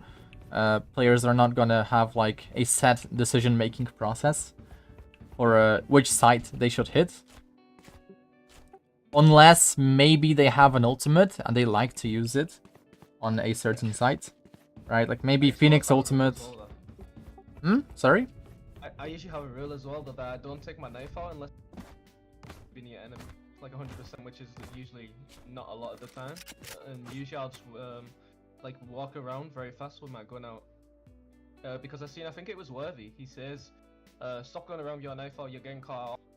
Always have your gun out. And like that's how I always used to play anyway. I never took my knife out. Let me guess, it was a short. Yeah, probably. Like, his shorts, they usually have more context to them. Generally, it's good to gamble if you have a cheaper weapon. So, like, going knife out on a fast flank with a cheaper weapon, that's generally worth the gamble, at least once per game. Obviously, you don't want to get caught out, like, if it's something like a Vandal, right? Like, here... Here, for example, if you're retaking, like, you do want to have your gun up, obviously. You don't want to, like, knife out to this spot here. Like, what if, like, someone's gonna peek you here? What if someone's already here? It depends on the situation. Yeah, I understand where you're coming from. it's So, tough, if you're though. a Like, sheriff- going knife out, it's definitely useful when you know for sure that, like, you're gonna have a really good timing. Yeah, it made sense when you were saying it for like when I was rotating on the flank to A, but then on my map there was a person in Nest, so I was like, can't really keep running, but if I kept running I could have possibly took a 1v1 with Nest, and then if I got the 1v1 in Nest with a Sheriff versing them, then I could have killed the Phoenix on the right as well. Yeah, but also keep in mind, you have a Sheriff. So, Yeah. these guys in Nest, they can't really fight you instantly. Like, they're kind of busy with their own fights. They might not even hear you. They might not even, like, be ready to, like, trade their Phoenix. Yeah. So, running here, it would work in Radiant sometimes. Like, Okay. Yeah, but obviously, like, the difference between Radiants, they have, like, a lot of confidence. They just run stuff down. yeah. No, I it's agree, just yeah, like, it's it's good. It's really good. Like, the thing that you did really well is just flanking when they didn't really have any abilities for flank. That was good. That Yeah. I don't usually see from players in this rank. But you did it, so that was good. Yeah, I always abuse when they haven't got a sentinel. I always flank all the time, and then if they have a killjoy, I just like test the flank like on the odd occasion to see if they have a util down. If they have util down, I'll just break the util and just go back. And that's like as far as I'll go. Like I won't like commit to a flank when they've got util there. I'll just break the util and go back, as I say.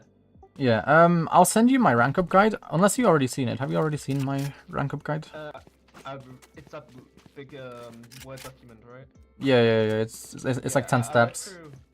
I read through a few bits, but it was like I think it was quite late last night that I read through it, so I'll have another look at it because I didn't read it all. I read maybe like 2 steps, 3 steps, so I'll read the rest. Yeah, in my rank up guide, I mentioned Zasco, a mechanical coach.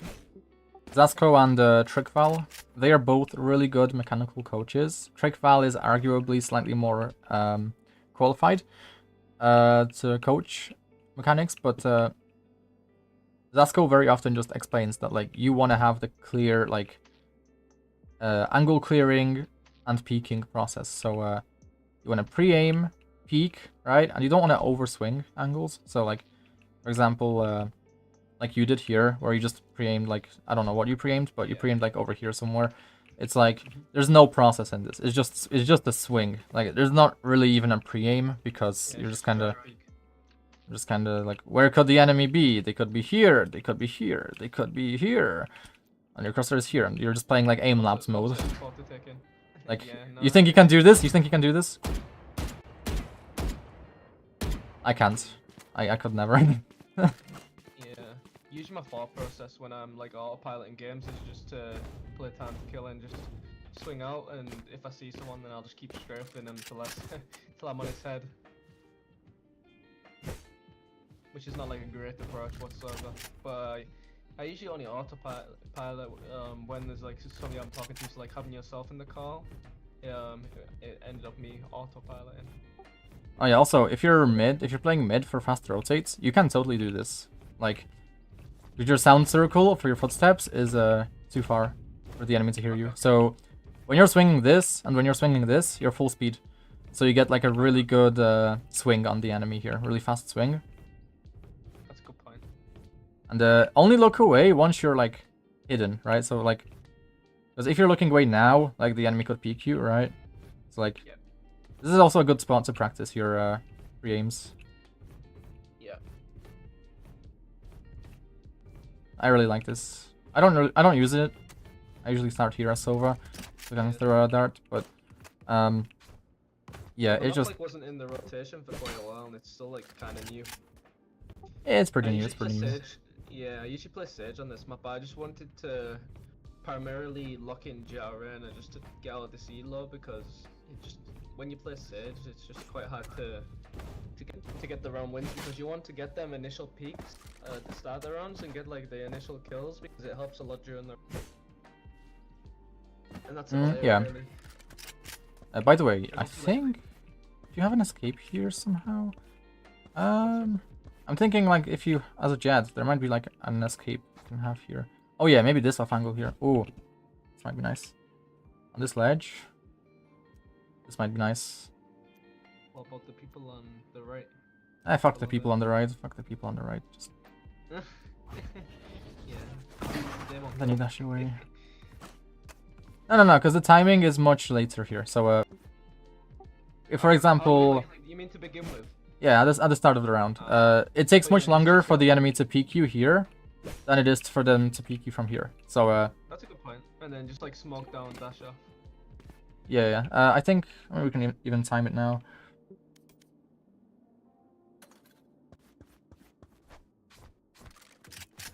Yeah, less than 5 seconds, like 3 seconds for them to like full speed peek you. And then it's like twice that, or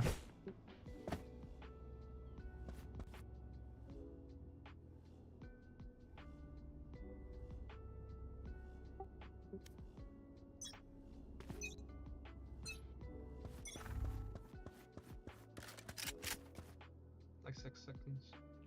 It's like a little bit longer.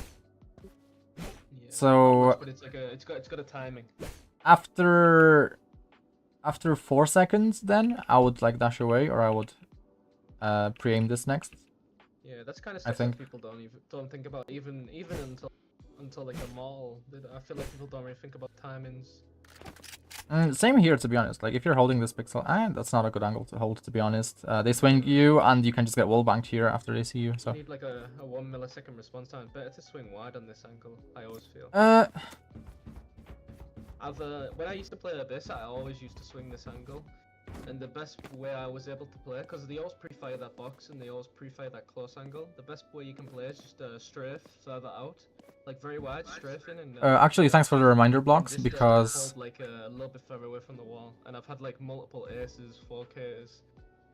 Thanks for the reminder blocks, because I already mentioned 'Cause at most the time start they of the just run VOD out and they about the 30 Sova. seconds straight left. ahead on the on angle, and they never hardly check straight on the corner. There's only a few of them where they'll be like checking every angle, and you can catch them people out because they're checking too slowly. Oh yeah, Yeah, it's nice. at the start of the VOD, I did tell you that they have a Sova. You need to like plan accordingly. I was a bit vague there. When I said you should plan accordingly, I think you had no idea what I was trying to say there. I mean, I did kind of say that they could scan you or drone you. Yeah. But Usually what I it's was just, saying, yeah, what I was saying is you might want to have someone kind of break the dart or drone for you, depending on like where they shoot it. I wouldn't like rely on that. I wouldn't like rely on the teammate to break the dart. No. I wouldn't expect that, basically. I wouldn't expect it, but I would still come it. I would still come for like my chamber or whoever's with me to destroy the dart wherever it's gonna land. Usually I do stuff like that. Like if they've got a sky, and I plan to sit somewhere where like it would definitely be checked by like a sky dog or a silver drone. Then I say, like, can you break the util? Or a go flash. Also, some Jett tech for you. Let's say the enemy plays a bit more slowly. Okay, yeah. It'd be quite hard to get my crosshair placement, like doing that though, I feel. No, you want to crosshair place here first, because this is the spot the enemies will be fastest to peek you from. Okay. And just like have my dash like pre-popped, ready to go. No, you don't need to dash here. Like, you take this kill, you take this really early kill, just fall back, and you can reposition however you want. That's a good point. I'll try that out on future Abyss maps. Another thing. I don't know why. Yep. No, continue. Yeah, I was gonna say I don't know why I played Jett. Like even though it's because I was in my head, the last like couple of maybe 10 games or 5 or 10 games I've just like thought just insta-lock Reyna, insta-lock Jett, and let's just get out of this elo because I know that I can do very well with those agents and push like 30 kill games quite easily when I'm on a good game. But if I lock Sage, like a 30 kill game is very uncomfortable because I'm not like if I'm gonna be taking a initial fight, it's very stupid as a Sage for one because the team need like a 10 seconds left. some kind of support, like to use slows, to use a wall, to use the heals. But as a Jett or Reyna, like you kind of expected to take them initial duels to try and get an advantage for your team at the start. Yeah, as Sage, you need to be watching. You need to be watching Grim, basically. I think. Yeah, there's a builder wall all the way back. That's very true. I wouldn't have a wall there, like personally, unless I'm like gonna stand up on the wall. Wall raised. Oh yeah, that one too. I used to do that wall quite a lot. I remember now. That's a nice wall. There's some really nice walls. There's like 5 nice walls on this site. Yeah, I do this one. I used to watch Grim all the time. I have like I think 400 hours on Sage. Barrier created. I used to really like playing Sage. There's another one as well, you know, just in that container in front of you. I think it's called Builder Wall. It's another Grim wall. So not there, it's the container that was right in front of you. This one's the big one, and just wall up behind it. It's so clean. Wall raised. Yeah, just like that. It's such a clean wall. They can't catch you in low elo. A lot of the time, whilst I've been on that, they end up avoiding the site entirely after a couple of times coming to the site, and I'm on that solo wall. Yeah, I think there's also this here. Here. I haven't ever done this solo. Barrier created. Oh yeah, that's clean. I like that one. I like that. It's kind of like the wall on a Ascent, not Ascent, sorry, Bind, where you're on the I think it's a air site, and then you're on, you know, Heaven, and you wall like that outside Heaven along the wall, like you've just done there on the ledge. Yeah. Yeah, it's really nice. And I should have played Sage because it would have been a much better game for you to review. You would have seen a lot better gameplay, honestly. Maybe Duelist is just not the. This isn't the map for me because I haven't had enough practice with it, like for entries, for Wait, can you place the Sage wall in the 30 pre-round? seconds left. I don't think so, right? No, you can't. Oh yeah, by the way, this wall, thanks for Locks in chat for saying this. This wall is better on post plants, apparently.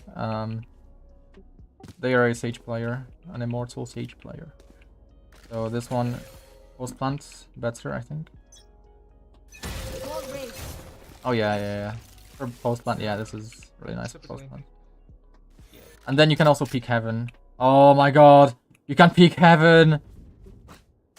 That's really nice. Can they not wall bang from the other side either? Because it's even. No. Maybe with the Guardian though.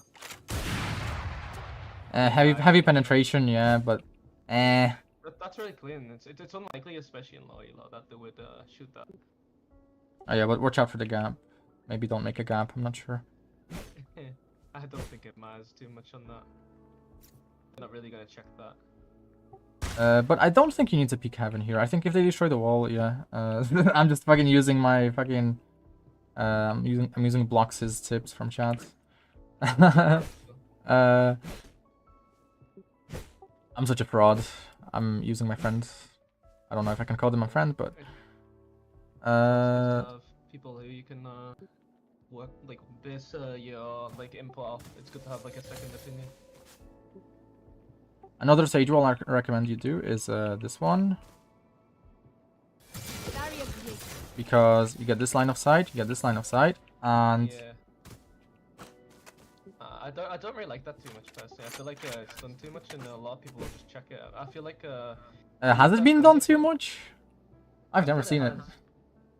I see quite a lot in Loyola. What I like to do is I like to plant on the ledge, and I like to wall on literally on the right in the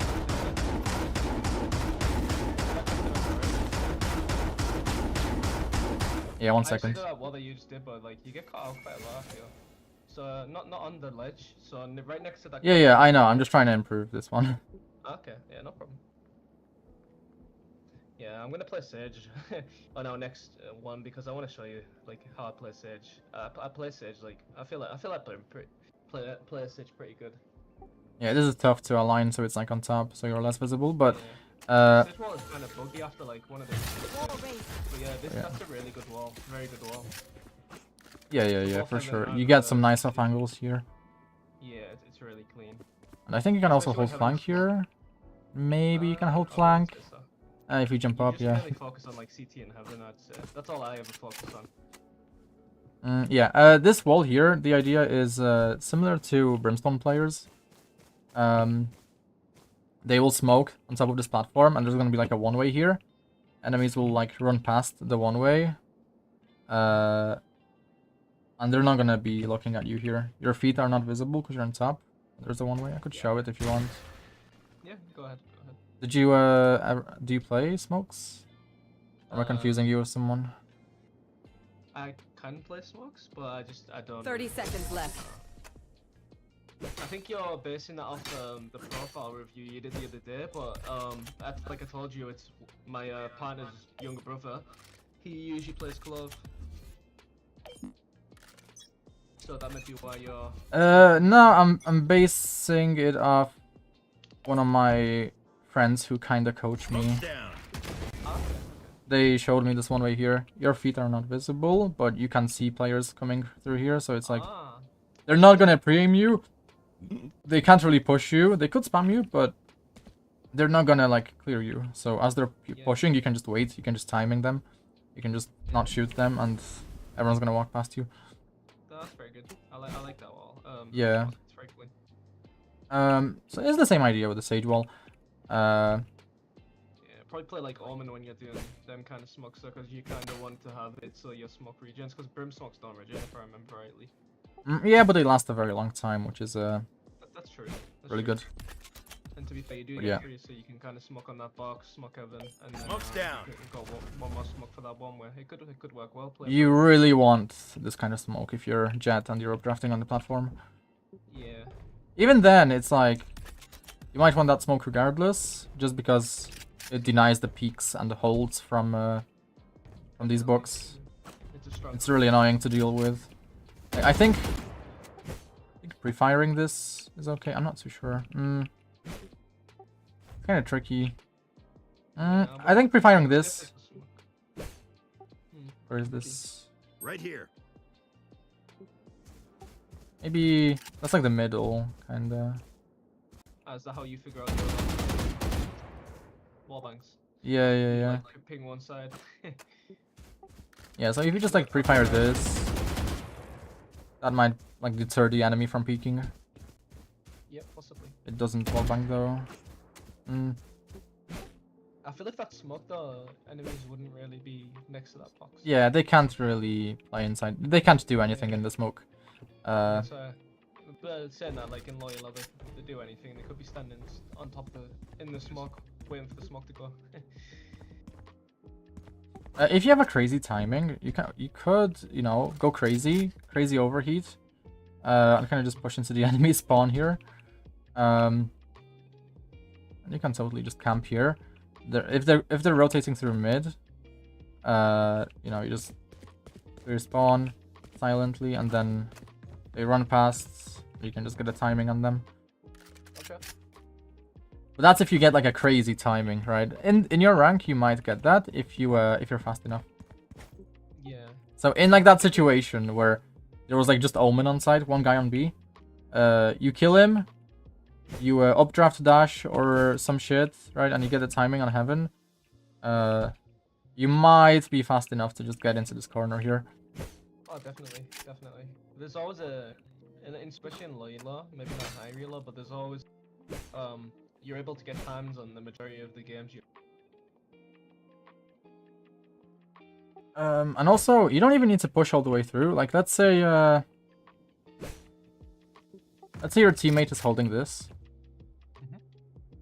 Pretty common angle to be holding pushed up. You could totally use that to kind of walk up here and play this off angle here. That's a good point. Because this is not gonna get cleared. Like, players are gonna come here, and their guns will even cover you up if you're like crouching. If they pre-aim Heaven. If they're not pre-aiming Heaven, like they're not gonna flick on you if they're not pre-aiming Heaven. So if you're crouched here, you're gonna get covered. Their gun will cover you up. Yeah. If they pre-aim Like, Heaven. no matter which hand the harness is to, right? I mean, most people use right-handed, so. They say it depends on like the way your vision is, right? It might make a small difference, but I don't think any pro player worries about that. Okay, fair enough. What every pro player worries about is just exploiting the view model position in itself. So this is one such spot. Like the view model is the thing. Your gun, basically, from your perspective. Okay. Yeah, so Nice. they would abuse this angle in some cases. There's a few other angles like that on every map. For example,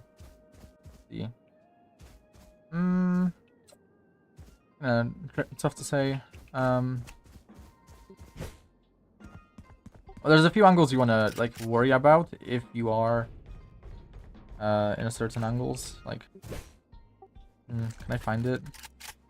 I don't think I can find it.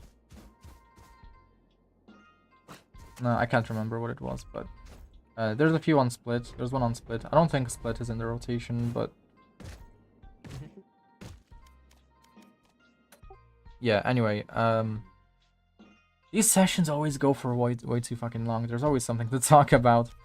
But no, I'll give you the summary for the most important things. Yeah, it's definitely gone on quite a while. Yeah, consider starting towards mid or B site. It's been very Just because B site is so hard to retake, honestly. Like, yeah. So many angles. But yeah. I appreciate it a lot, man. You've been very informative. Yeah, did I talk about anything that the Immortal player has talked about? Like, was it just like a duplicate session, perhaps? The last thing he was telling me to do is to make sure to build like a player book for my Jett plays, because he said that because like this game was very bad, very bad. The last game he watched with me, he said you don't really do much wrong, and you're getting kills, and your aim's very good, and you're pre-aiming stuff. But then he said, the only thing is you're just playing like a standard player. He said the only way you're gonna rank up is if you have a playbook. Yeah. Maybe. Again, it depends on like what they saw, but Yeah, you definitely. I don't know. You're taking the early angles, so it's like that's good. I would maybe. I think I would add to the playbook part, and I would say try to see how much you can get away with. For example, really good players like Exeter, they will not really be restricted on how they play. They will for example, they will take positions that are like really deep if the enemy lets them, right? Like they try those positions, and then like if the enemy lets them, okay, you know, now they're gonna try a next really deep position, right? I understand. Yeah, sorry about the background noises, by the way. It's quite No, hard it's to fine. It's fine. not have them. Yeah, got a few kids, so it's quite hard to not have them background noises. It's quite hard not to have kids when you have them. Yeah. I mean, you can't just throw them out the window, you know, like that's always an option. Yeah, no, I definitely would do that. If for future, maybe turn my audio down a little, because I don't know how often I can keep it quiet for your videos. You could, I mean, this is just like, if you intend on, for example, I don't know, talking to a lot of people on the internet, let's say that like once a year you talk, like every year you talk to like a lot of people. It might be nice if you figured out like how to add filters onto your microphone, to filter out the background noise. Yeah, I'm not too savvy with noise suppression and whatnot. I didn't actually know that it was that bad, to be honest, because the noises were like quite far away. It wasn't that bad. It wasn't that bad. Like it was only sometimes that I heard it. On Discord, you can go into the settings, and there's like I think you can adjust the level of noise suppression. Yeah. I'll see if I can do it now. I'm not too sure. I'm just going off memory. Let's see. No, I know there is. There definitely is. I'm just Noise suppression. Yeah, it's in voice and video. Crisp, standard, or none. I think crisp would be the most powerful one. Yeah, I've got it on crisp. Okay. Then I'm not sure what else to do. I think I'll probably buy a new microphone soon, because this one's actually a webcam. It's a Logitech one. Oh, it's a webcam. Oh. Yeah, so I just I don't know. I was meant to get like a Yeti one, for example, for the microphone, but I just never ended up doing it. But I definitely will. I'll probably get one next week to make these sessions a little bit better for your side, so like your videos and not got like a lot of background noises in. Yeah, no. For now, I don't know. I think I did kind of an okay job in terms of this. I don't think on my end, I don't think I did the best job I can. So also that's part of the reason I'm streaming this is so I can like VOD review my VOD reviews of me VOD reviewing other people. That's very respectable. Wait, let me formulate the sentence. I'm streaming so that I can VOD review myself, VOD reviewing others. Yes. Is that a sentence? Did I get it right? I understood it the first time. Okay. I used to VOD review my games, but it's just like it takes so much time out of the day because I work and then I have to like spend time with family and then yeah. the game too. Yeah, so like with the warm up and comp games being as long as they are, then if like you do one bad comp game, you're like, I can't really just play one today and have it so like it's a negative game. Like 2 hours, 3 hours. Oh yeah, so, yeah, Valorant I tried to sync that up. Yeah, that time. Yeah. I didn't know this session was going to take this long because I was going to save you. Dude, like, I'm so sorry, but like, I genuinely don't know how this happens. I think it's just because I have no sense of time whatsoever. What I'll do like, is, I'll send you... I need a timer. I need a timer. Okay, that's the solution. Yeah, a timer would be good, but I'll send you some money. That'll make up for it. I was going to say that if you want me to play another game, so you could see... Like, because the last time I played with my other coach and we had a live game, the first game was terrible, like this one. the game after I got like I think 28 kills or something as a Jett on Breeze, and it was not on Breeze, sorry, on Icebox, and it was a very good game. And he was saying how like it was crazy how it went from one game like just being fully autopilot, playing like an iron, to the next game. He said you can tell like how I hit. He said that he could tell how I hit Diamond previously because he just saw like the potential. Same with like the clips I've shown him in the past because I used to have tracker running all the time, collecting clips on insight capture, and he like looked through the clips and said, "What happened to this guy? Can we bring him back?" Because it would like my aim would be so snappy and like really clean. Compared to like when he was coaching me at that moment, he was like, "Oh, your aim's like so shaky and you're aiming on the body a lot now." But before you were just like pre-aiming angle perfectly, you were slicing the pie very nice, and you're doing everything while I taught you. It's crazy. I'm very inconsistent. That's what you'll see from our coaching. I'm very. That's why you need a routine, because habits, like even if something becomes a habit, you can kind of lose the habit over time. You can develop like habits that override the good habits. So a routine is like really important to have. Even if you play 1 game a day, 2 games a day, like as long as you're maintaining the good habits and avoiding the bad ones. Like you rushing your shots on the sheriff, that was kind of bad. I don't think even I do that, and I have no aim, so. Yeah, and I know the timing on the sheriff as well. It's you know the song "Staying Alive." Yeah. Yeah. That's how I learned how to use the years sheriff. ago. Yeah. Yeah, same here years ago, and I become very good at it to the point I was getting like 3 or 4 kills a game whenever I'd use not a game, sorry. Like in total? No, so like on the rounds I'd use sheriff, I'd get like at least 2, 3, 4 kills just using sheriff, even if they had vandals, just by holding like a very close angle and just going all out, like until I die, just like accepting that I'm gonna fight them until I die, whether I'm playing Sage or Jett or Reyna or whatever. Like especially on Ascent, you know, like I used to use a Sage wall to block myself outside the site so they think that it's walled, and then I just sit in the car, and as they come around I would then start shooting the wall, because like obviously as soon as they see the wall and low, you start shooting immediately without checking. I just start popping them. In terms of Sage Wall, you do want to destroy 2 segments at least. I think you only destroyed 1 anytime you got into like and anytime you were destroying the Sage Wall, you didn't destroy 2 segments, you destroyed 1. That's also something to pay attention to as well. Destroy 2. But it's a small nitpick. It's a very small nitpick because you want your entrance.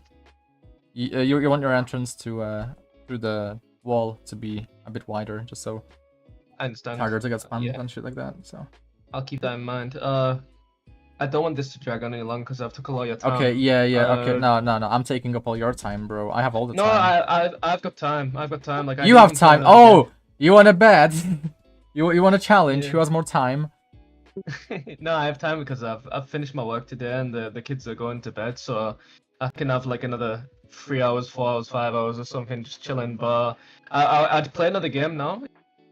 If like you've got free time, I'll play the game. No, sorry. I only do 1 free session just because it does take up a lot of time in my case. I'm gonna if I was efficient, if I was time efficient, I would fucking love to. Oh, you're gonna pay me for the session. Yeah, I already said that. I said I'm gonna pay you for this session. All right.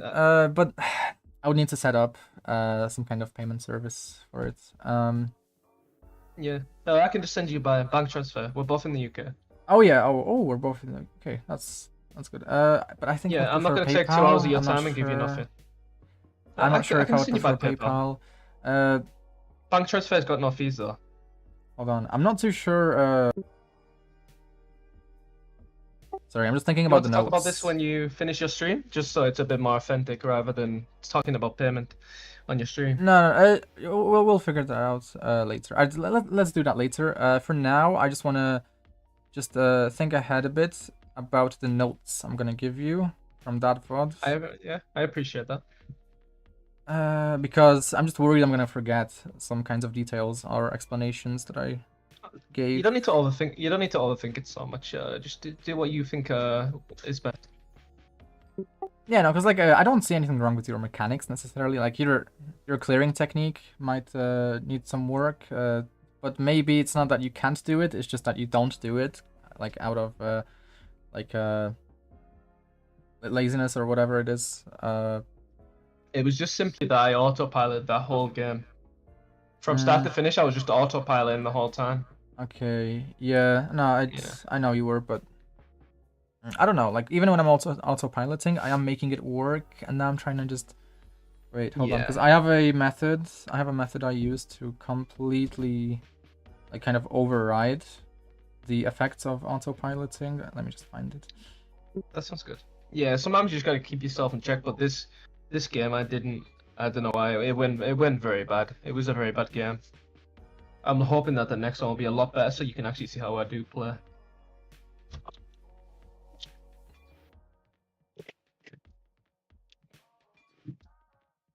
The Swamp Protocol. Yeah, like, you know Shrek? Shrek? Yeah, Shrek. Oh, Shrek. Yeah. Yeah. It's from that. Okay. Fair enough. I got provided this from this protocol thing from other coach, but it was like at the start when we first started doing the coaching, and that was it. What? Like the exact protocol? The Swamp Protocol, or what? I don't know if it was the exact one, but it was like he sent It me a shouldn't Swamp be. protocol It at the shouldn't start. be the exact one, because this is one which I created myself. It's like, Yeah, no, it's my own take on it. Yeah, no, it wouldn't have been the exact same, but he sent me like a certain protocol where it was like broken down in each letter related to like a certain part that he was explaining. Yeah, no, I appreciate it. It's that kinda would be a like problem. the star. If Yeah, I think it someone was was using my protocol to teach their students, that would kind of be a problem, because it means someone is taking my shit without like even letting me know. Yeah. I mean, like, I'm Going back- fine. You know, it's fine for me to share this shit. Like, I don't mind, but you know, like, as long as they let me know. Yeah. But yeah. Okay. Okay. I think. Yeah, sure. We can do a game. We can do a game. Like, whether it's paid or not doesn't really matter to me. Let's just have a short break, like 2, 3, 4 minute break. I need to finish my coffee. I'll maybe make myself another one. Maybe go through. You don't have to do a. Maybe just look through the Swamp Protocol I sent you. It's pretty simple. Yeah, It's nothing I'll crazy. read that. You might need to. I'm thinking of providing some resources to further expand knowledge into each area, but yeah. For example, with the scoreboard, when an enemy is like picking up an ultimate orb or planting, you can see which enemy planted or picked up the ultimate orb when you're looking at like the ultimate status on the scoreboard. Yeah. Okay. So it's like a small piece of information that could come in useful if you're like actively used to like if you're used to like actively thinking. This should help with active thinking. But Sounds hold good. on. This is not the main thing I wanted to show you. The main thing I wanted to show you to combat autopiloting is the macro and the micro protocol plan. Basically, you just want to make yourself 2 plans in the pre-round. It can involve using the swamp protocol to make the plan, but you just need 2 plans. One big plan for like where you're gonna position, why you're gonna position there, right? Like use like previous round information to like position yourself somewhere, right? Based on like what's been working, what hasn't been working. Like if you're getting fucked by a certain ability, you know, play somewhere else. And then one micro plan, which is like kind of a smaller thing. Like for example, like maybe you want to get your teammate to destroy an ability for you. Maybe you want to ask for an ability from a teammate. You know, maybe there's like some really good ability that would help you fight the enemies. So that would kind of be like a micro plan. And I'm not describing it very well. No, I understand entirely. It's usually what I do. Like I'll tell myself what I'm gonna do and how I'm gonna do it, and then if it doesn't work, like have like a look of what I'll do if it doesn't work. Yeah, macro is like the general picture, so like where you're gonna play.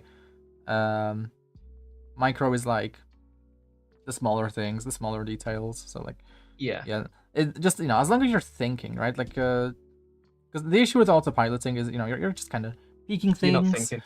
You're peeking things and like nothing's going on in your head, and it's like all the enemy has to do is like, you know, like I don't know, hold you from a certain angle, or like maybe they're gonna use an ability to like flash you or something, and then you're dead.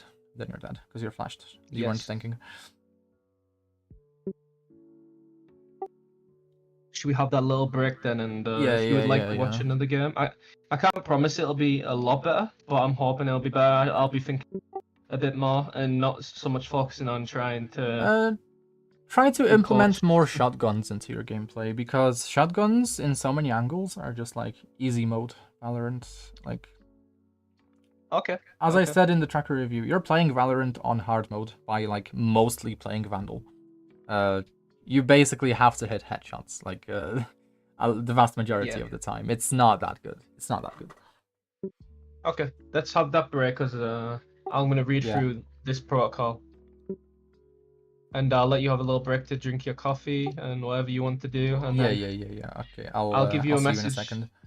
Yeah. Okay. Talk soon, and thank you for the session because it was actually very informative and it's helped a lot, and I've already picked up a few things that I already knew, but also that I could improve on. So thank you. Yeah, that's very often the case with players. Is they know a lot of things, but they just don't apply them in their gameplay. Yeah, because of the whole autopilot. I feel like if autopilot wasn't a thing, there'd be a lot better players on Valorant. Because a lot of people do understand, because Valorant's very simple for the most part. It's just like a repetition with Valorant. So the more times you do it, the more you get aware of how people hold angles, how people peak angles, stuff like that, and how you should hold angles, vice versa. Yeah. But I'm definitely gonna read through this, and I'm gonna finish my food, and we'll reconvene like 20 past if that's okay for you.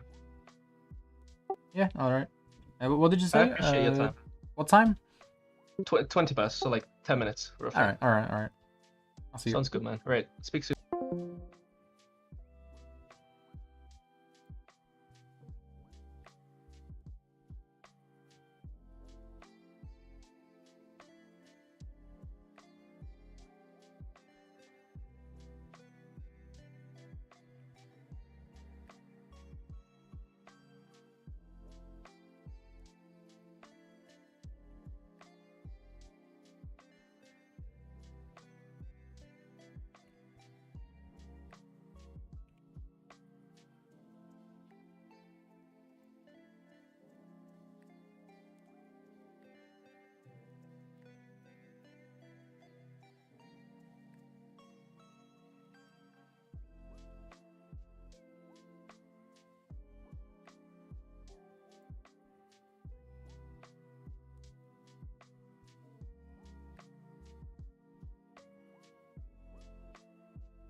Oh yeah, also, I just remembered.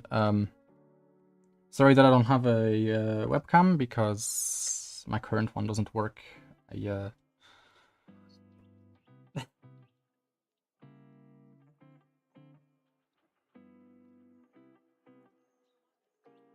Yeah, ask away.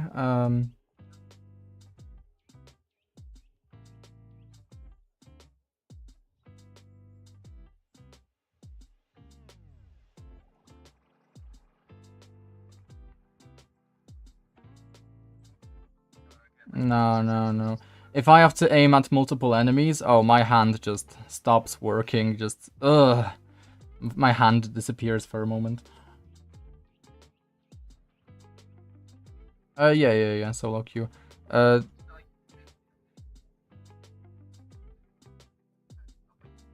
Yeah, it's like, it's just about making the right decisions.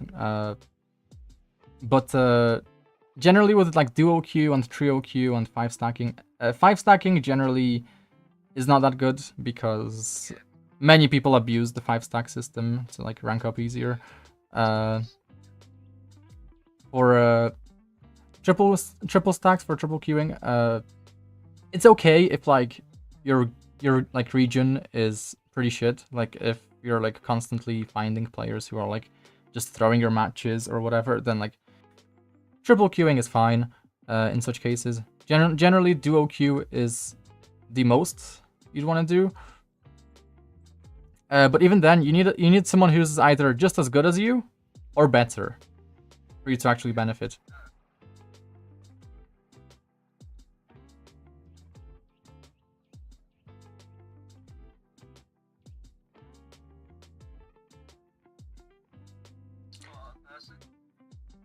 Ooh.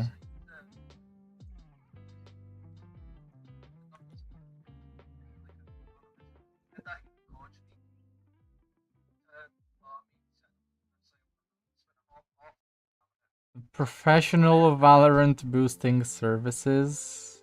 That's kind of cringe. Wait, are you getting paid to advertise to people? This? Like what? Okay, you made it. So like, what does that have to do with like me?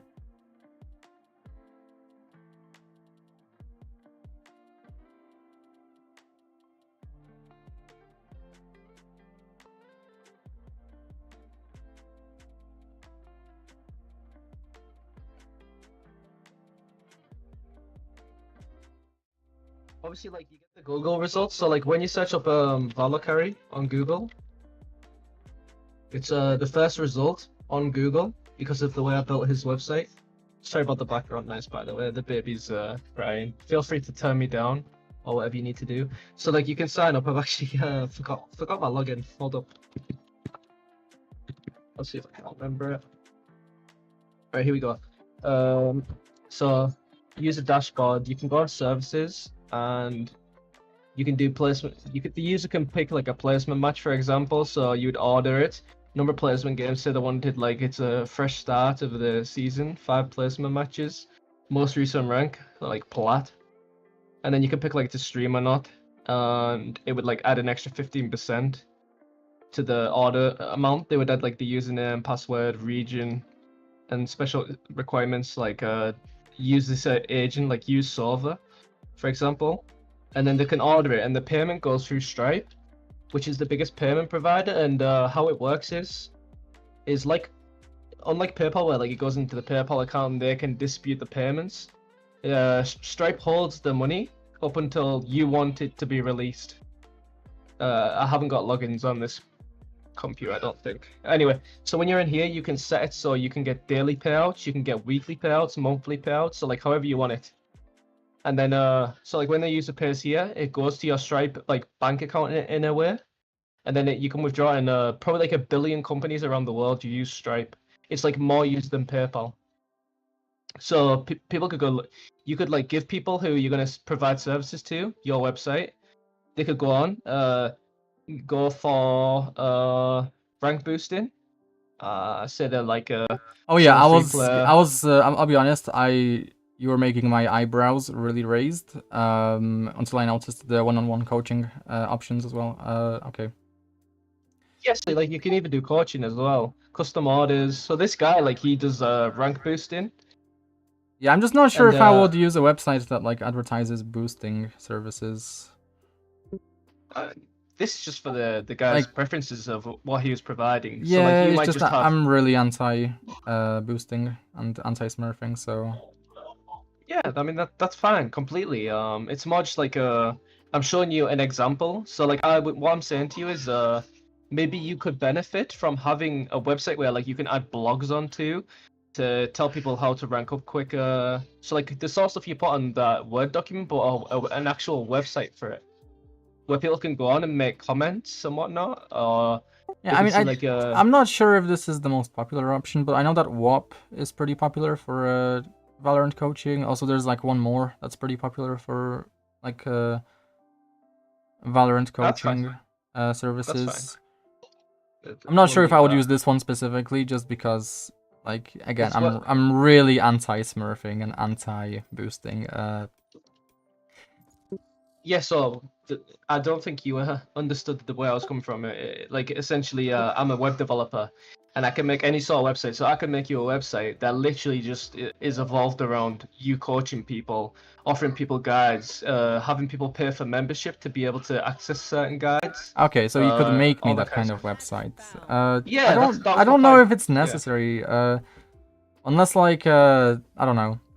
I'm sure that all the other websites have like fees and shit like that, but I think I would commission someone to do something like that for me if like my coaching would get more popular. I think at least. I know, but I'm not saying you have to pay for it.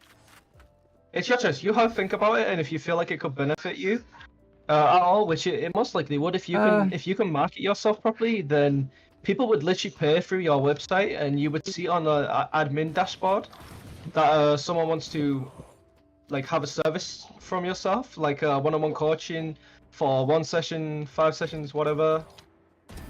Do you know who Wuhujin is? Sorry? Do you know who Wuhujin is? Yeah. Yeah, I think I would more benefit from using that kind of notes management website that he has for all his students. I think that's what I would benefit from at the moment, at least.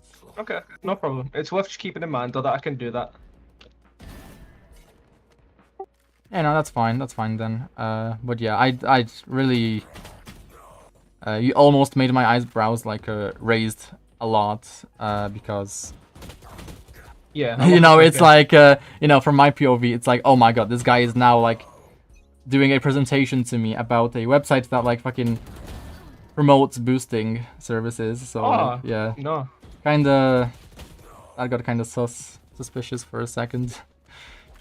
Yeah. It was just the guy's preference at the time when I was building his website. That's what he wanted. I mean, from like a business perspective, obviously I understand like advertising boosting services as well on top of like one-on-one coaching, but yeah, kind of like I don't know. To me, it's kind of low integrity, kind of. It's what, sorry? It's kind of like a low integrity kind of thing, like A lot of people like to be boosted though, myself included, honestly. Yeah, Like, yeah, when you- yeah. when That's you- that's why I'm saying from a business perspective. Yeah, I get it. Yeah. I think a lot of people in Valorant like to be boosted because, especially in the lower ranks, there's a whole lot of smurfs and a big smurfing probably, especially in like gold and platinum. Yeah, and players hope that they're gonna like get away from the Smurfs by ranking up A lot or of getting the ranked time up. they do. Smurfs are very uncommon, like until like apart from the lower elos and higher elos, they're not too common, honestly. But yeah, the issue Like, is like, how do Elos you probably. like? How do you expect to handle yourself in the higher elos if like you can't even handle a Smurf? You know, like Yeah, I feel it's like much better gold. to learn from the Smurf first and then just rank up by like not being affected by the Smurfs. Yeah, okay. Like that's what I've done. Like a lot of my split games, for example, had a Smurf. What did I do? I just learned from the Smurfs. Like a lot of my Okay. improvement is from my split games because for some reason on split I get so many Smurfs on the enemy team and like it's just I don't know. It's like it's kind of an iffy approach. Really iffy. Yeah, fair enough. Like if you just wanna, you know, I get like I get like the I get like wanting to, you know, not get Smurfs, right, on in your games, like. But if you I are think the trying to thing get is as really well- good, go on. Sorry, yeah, I'm just a bit sidetracked there. I'm trying to warm up so this next game's a bit better. At this So range, what I you was can gonna go say for is- bursts, like 2-bullet bursts. That's fine. Yeah, what I've been practicing lately is strafing to the right or left twice instead of once, because it's been a lot more effective. It's just like trying to get the to get it down, if that makes sense. Yeah. Also, sometimes you can just keep strafing in one direction if you're just trying to get back into cover or something for a reload. That's also cool. Okay. To do. Yeah.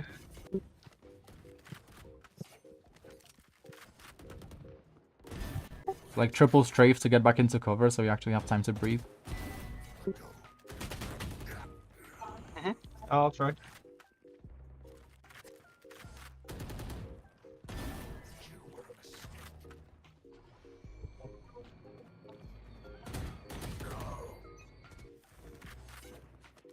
Yeah, I feel a lot of people say it too, so it's not just like my personal opinion. But I feel like apart from like Immortal 1, that gold is probably one of the hardest elos right now. I'd say high ascendant, low immortal 1, yeah. Yeah. So like I can play a lot better in diamond, like high diamond, than I can in this elo. It's very hard for me to play in this elo. I get one tap very easy. Yeah, no, Like obviously like that game you watched of me, like I played very bad.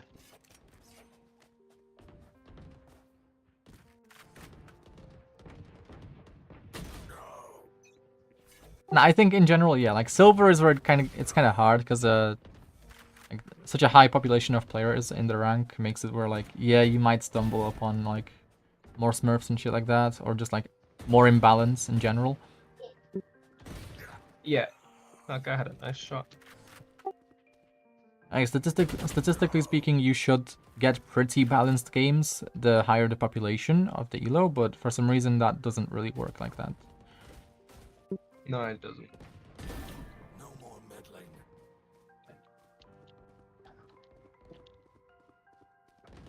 Dominating.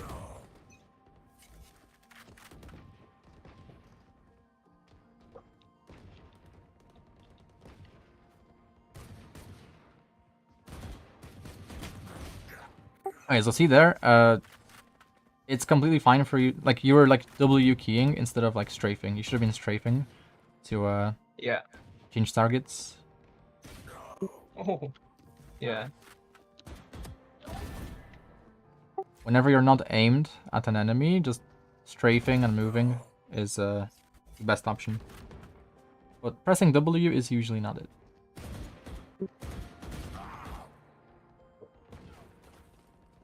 Okay.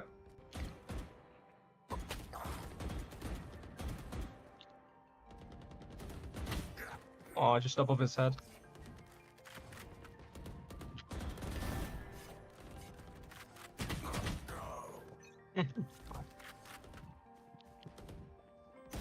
Ten kills remaining.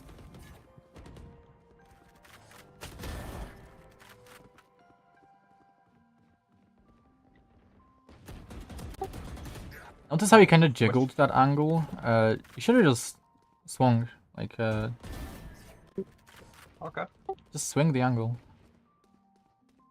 Yeah. You took a that's pause, what, that was good. Like, now you took a pause, a slight pause, that was okay. You just have to swing with confidence. Yeah, kind of like that. It's just it feels like very, I don't know, like I shouldn't do it because it's like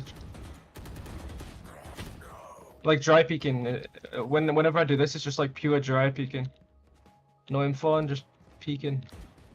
5 kills remaining. Except you often do get info. And also in ranked, you're not gonna have info always. So it's like, Yeah, you're right. it's kind of good for you to get into like tough fights in a deathmatch because then the easy fights will actually be easy, you know? That ISO is very good. You should have ADS there. It's very long range. You think so? Yeah. Like he. Like he can't ADS. Like since the enemy cannot ADS, it's like you do have like an accuracy advantage. Yeah, because he's playing sure. I mean, you can try to ADS, but it no, it doesn't happen. It doesn't work. Sadly.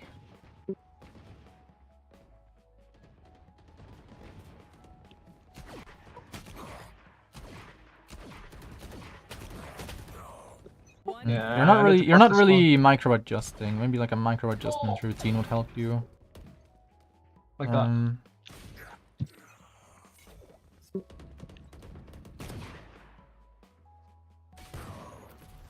Okay. Well, that's decent. Let's go. Let's play some comp. So you I know don't believe you're- in? Sorry. Yeah, I'm listening. You're not really bad mechanically, is what I'm trying to say. Oh, that for me, that deathmatch was like a bad deathmatch. Usually, I win like a lot of deathmatches. I'm usually quite a good player. Just like the last week, I've been very bad, very very bad. I mean, there's some decent games here, but these games here usually like my games quite frequently, for the most part. Hopefully, I get a nice comp so you can see how I play. Truly play, because that game was not how I truly play. Yeah, I hope you've read. I did. I read it. I read. I've the read software. my message about that. It's kind of easier for me to cook things up if it's not live, if it's pre-recorded. Yeah. I have No, the pin. I read have the that. important messages pinned, but Yeah, I've read them all. I've read them all. Oh yeah.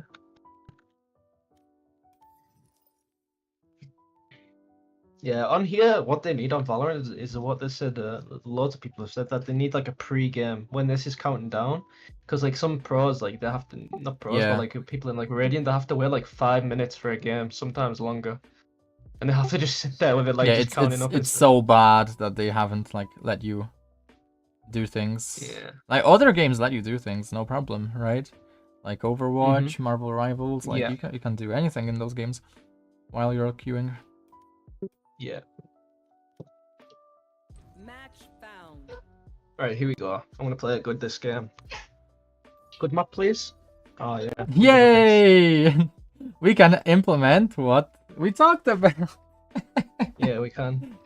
The question is, do I play the agent on worse up or a bit more potential on winning the game and top fragging, or do I just play what I'm good? I know how to play. You're overthinking it. Just play the agent that like you're gonna be the most consistent on. Yeah. Like if you want to play Sage, that's fine, but do note I don't play neither. I don't play Sage or Jett. So You play Phoenix, right? Phoenix, Brimstone, Fade, Sova. Pretty much the 4 agents I've mastered. How come you don't play Jett, Reyna, Sage, or anything like that? Oh yeah, I also play ISO. I generally don't play Duelist anymore because it's just boring. It's really easy to like figure out how to play those Looks like I'm agents. playing Sage. Yeah, alright. I mean, Sage is not a bad agent, especially now with the buffs. There's so much more you can do. Yeah, Sage is very good. But I'm trying to recollect, like, you really have to watch Grim, because I am not a Sage player, so when I'm trying to... I watch Grim all the time. have you, like, he did, like, a bind guide at one point, maybe a couple years ago, Yeah, I know the majority of the walls on Bind. But no. In the bind guide, he talks about like how you want to like use your sage wall, like the pattern in which you want to use it, how Oh, the exactly you want to pattern, okay. how exactly you want to condition the enemy in terms of like Okay. your wall placements. I might find it now for you. Yeah, I think I've seen like a lot of his shorts, but I've also watched his videos since like probably like I think since he started making his videos, honestly, on Valorant, because I've been playing Valorant for like 5, 6 years almost now. I just not very good at it. Like not as good as I should be because I've practiced so hard and I'm not like. There's been times where I was doing like 16 hours a day on Valorant and doing like everything as I should. I wasn't all piling like for the majority of my games. It only happened like now and then because I was so locked in. But the highest I got was just a Diamond 2 70 RR. Honestly, I dig the sheriff pick. Yeah, yeah. On first round on stage, I feel like this is the most like the biggest, gonna give me a quite big advantage.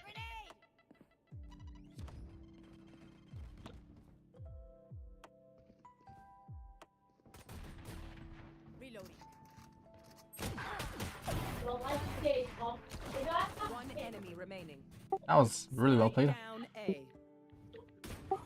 I think maybe I would have been the one to cross, but I'll leave it for after game. Sweet, that went well. Alright, same thing this time.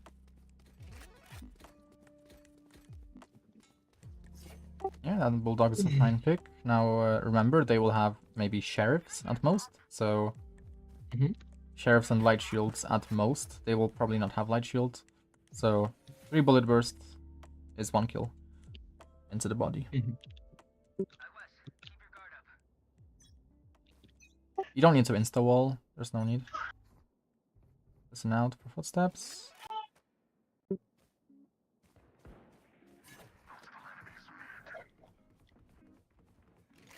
I would have my gun out, yeah.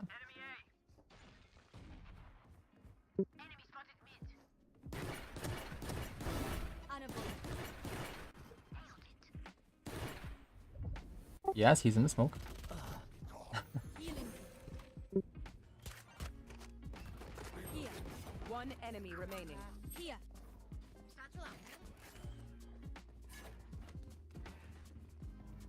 Spike planted.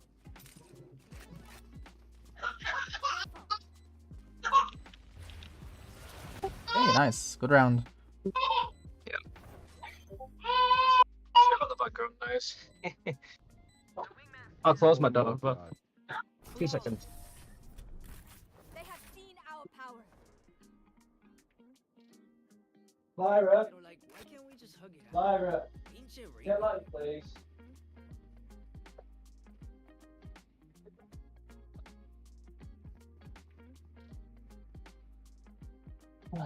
I'm back. I'll just put my earphones in 2 seconds. Okay, so now the enemy will have bundles, most likely, so I would be... Okay, I can hear you now. Take out I would be trying to go aggressive with my teammates. Yeah.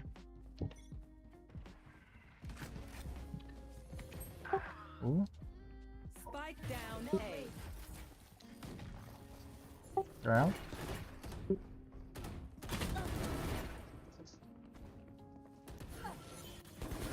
reloading.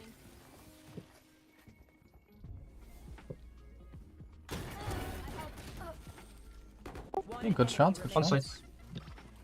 Aw, thought to try harder. Yeah, I was really worried there for a second, because you were a bit late on the crouch to fight the brimstone. 'Cause if you crouch, they can't really shoot you very easily from that wall. I didn't crouch there. Did I? You didn't crouch? Unless I. No, you No. did. I think you did crouch, but it was very late. I don't press my crouch button. You didn't? Maybe I did. No, I don't think I did. I think I went to the edge of the wall and just like Yeah, okay. It would help if you had an input overlay. Maybe I'll help you set it up later. Yeah, that's no problem. That's no problem because I really don't use my crouch too often at all. If I use my crouch, it's in very like I don't know. Okay, very focus now on the and then. game. Focus on the game. Yeah. Oh, I'm very focused this game. I'm not having another game like A few last game. It's seconds very have different. passed. You know that they're not mid. If anything, they're late mid. Yes, sir. Up your Jett. Ooh. Down B. You're Easy is not over. One enemy remaining.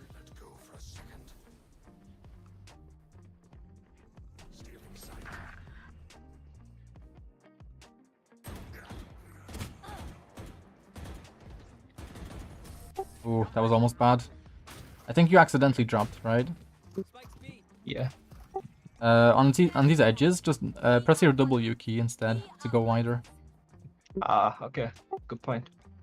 I never thought about that. I always think to just press my D key. Or Yeah. the other way, of course. I mean, yeah. you can shift, but even then it's a bit tricky. Yeah. I wouldn't do this wall right off the bat because it's a bit too passive. Do like a Yeah, closer wall. Do like a wall from a main or something. I can, but I really, you I really can like wall that over the box. You can wall over the box, for example. Wall off your Wall raise, why over. not? I'll wait for this rose. Wait for noise, yeah. Nice. Hold your raise. Nice and easy. They're planting. Go, go, go. Slow rotates, remember? You need to go. Your raise is knife out. You need to be too.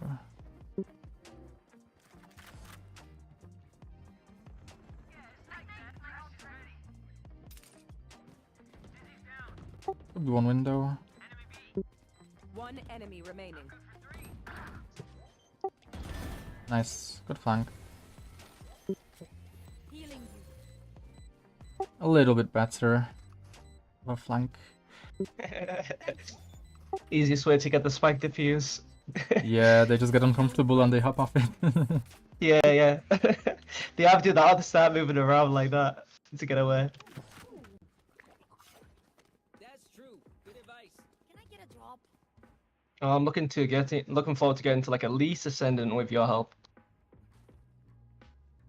Try catch up to you. It's possible, because I don't really play for You don't rank play anymore. seriously anymore. Yeah. I don't really play for rank, like I'm just messing around with Yeah. like fucking Sova lineups and shit. That's cool, man. Nice. Oh. Whoa! He went all the way. Wow, you went fast. Yeah.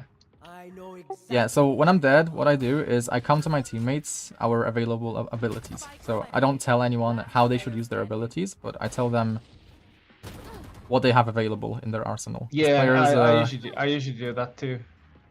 players don't usually think that much about the utility game, so... Yeah. Oh, the Jett could have got two there. Chib and Brim lined up. Yeah, maybe. Okay, we know the drill. Stick to your roles and we'll crush it.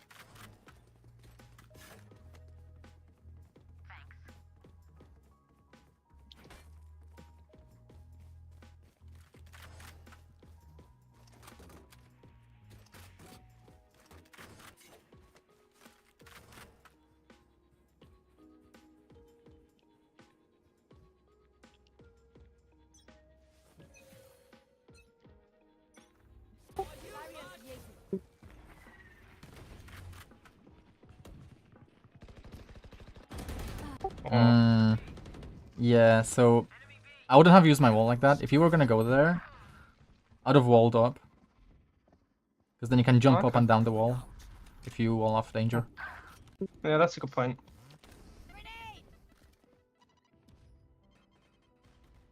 There's that like small ledge. The thing is, I wasn't going to crouch, which I think if I didn't crouch, I wouldn't have died. But I was just trying to do what you were telling me about like holding to like offset the crosshair placement. But I think what I said is very true. That this elo aims for the body like an awful lot. I mean, no Like, matter what you until do there, they're gonna be aiming at you. Like, I think I might have got the Ren if I stood up because my crosshair, like when I crouch, because I'm not used to crouching at all. I didn't aim up after I crouched. I just went like that and kept my aim here. it's just like when the enemy peeks you, that's the only spot they can be aiming at. Whether you're crouched or not, you probably die there because you need to react to them, but they're just aiming at you already. Like, Okay.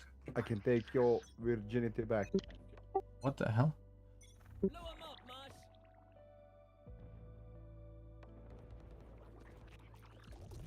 Okay, go on flank. Ooh, goddamn. he's... Ooh. Okay, he's ready. Mm-hmm.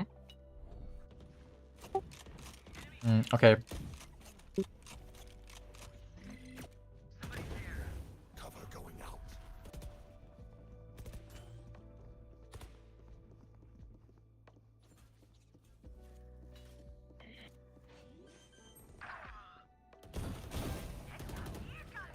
Spike down A.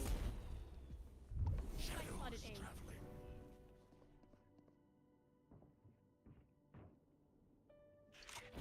Cypher could come through mid stage. Razor.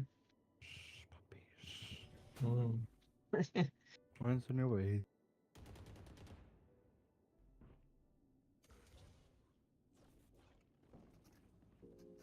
Neon on man. One enemy Both men. remaining. In this one. Spike On side. down A. Last player standing. Upward. Ooh. Okay.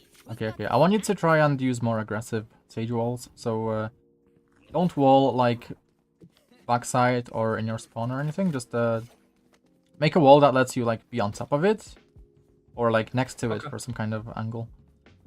I even showed some Okay. walls earlier. You could use the one that I showed you with the gap. I'll show This you one a is wall pretty that you can show common. me. This one is pretty common. You no? think so? I just, Okay. I don't know. Riz, I'm gonna wall up. I'm gonna wall up. Oh, he broke my wall. It's alright. They're not there. 4 on the minimap. 4 on the minimap. 1 mid, most likely.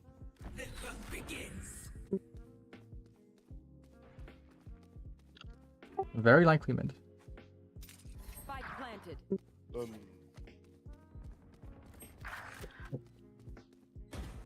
Oh, he didn't need to destroy it. That was bad. Last player standing. Flawless. Nice try, puppy. Nice try. That's just puppy. unlucky. Yeah.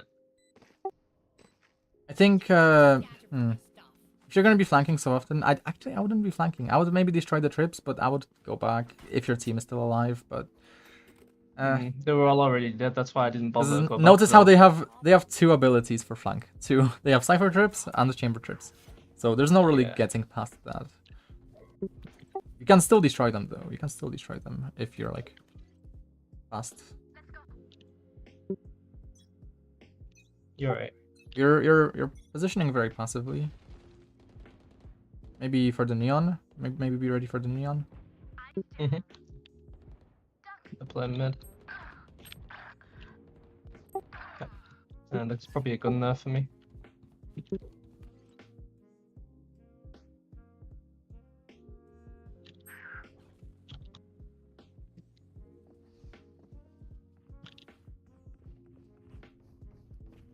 Last player standing. Oh, unlucky. Yeah. Yeah, it's tough. It's tough. Oh, not a good ult. Even with numbers, anything can still happen. Maybe start towards mid. Like it's pretty likely they're gonna go B because they have chamber ultimate. Might also go mid. Yeah, I don't feel mid's a good player. against some chamber ult. Yeah, I mean don't fight the chamber ult, but like if they go mid, it's gonna be partly because they have chamber ult. Yeah. It means they could like go A and mid.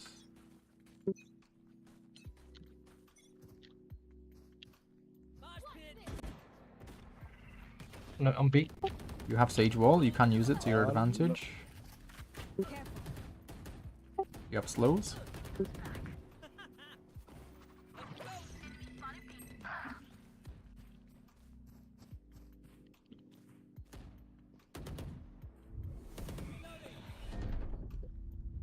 Oh. Yeah, see, like imagine you Sage Walled that. One enemy remaining. On site. Last player standing. Oh. -1 of 5. Oh my Not god. Yeah, like be ready to like wall off the main entrance in that position. Last round in the half. We can I think with the take buffs, this it's one. even easier because it reaches so much further. With the what, sorry? With the buffs, you can like place the wall from much further away, so Can someone get this? it's much Okay. easier. Yeah.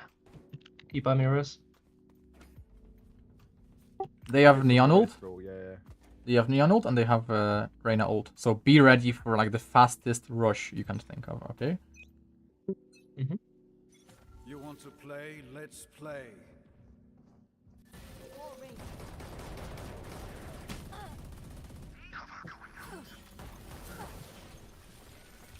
The hunt begins. Come on, buddy.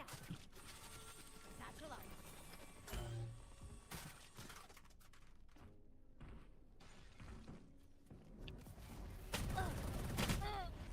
Gun here. Satchel out. Ooh. Yeah, if the Brim didn't do that damage to me through the smoke, then I'd have been fine. He only hit me in the body of the Reyna. Strike down. Attacker spawn. Reyna 119 healed. So you were aiming a Yeah. bit high. Both men. Standing. A what? You were with the judge? You were aiming a bit high. Just like below, like where it would hit with all the bullets. So like I aim to aim where the bullets would spread between like the higher body and the head.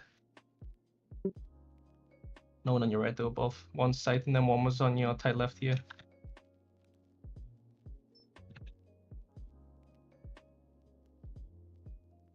Seconds left. One enemy remaining. 3.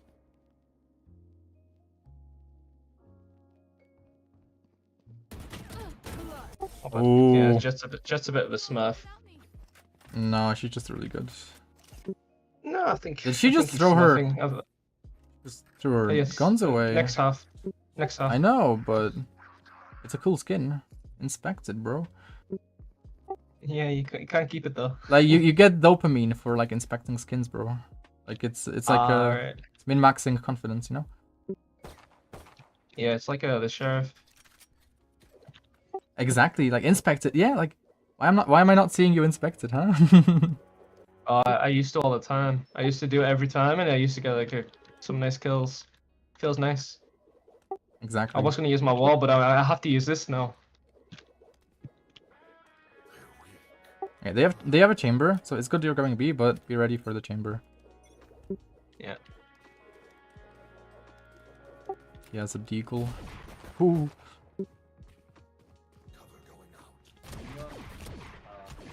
Chamber one. You're rushing a bit. Watch out, Brimstone could be in the smoke. Near the smoke. Oh, wait for team. Wait for team. Yeah, Yeah. good. Yep. Enemy kill. How close am I? To the Don't edge? miss the jump. Don't miss the jump. On site, on site. Neon behind. Neon behind. Last player standing. Oh, Ooh, tough, tough. 20. Yeah. But it's nice that you're like so ready for the chamber. That's good. I don't know if it's because I calmed it or not, but yeah. Yeah, kinda. I Like think it's that- like instinctive. That I was aware for it, but at the same time, like it helped that you said what you said. I was like more ready. Yeah, because it's a really common play for a chamber to just place their TP down and walk down, you know, especially on B. Yeah. Let's play slow. Also, when you play these agents, it also kind of just makes sense when you like try them. Can I get a drop? Bro, drop it back, drop it back. Yo, let's relax. They could kill us here. Just kidding, just kidding, just kidding. Hey, it's good that you're clearing everything. There's Cypher here. Tripwires. Oh, yeah. Notice how you just kind of run around in the open. Try to Mhm. kind of hug the cover. For example, where your Omen is aiming right now, to the left of him. Player standing. Like those wall bangable boxes. Okay. Like you can route there for some cover. You're not exposed. As I should just take notes of this shit. Wait, instead of telling you everything now. Yeah, it's quite hard to hear when they're shooting. You got this. Yeah, we can definitely try some VOD reviews as well. See if it can help me. But honestly, I'm such an inconsistent player that I feel VOD reviews wouldn't be the greatest thing.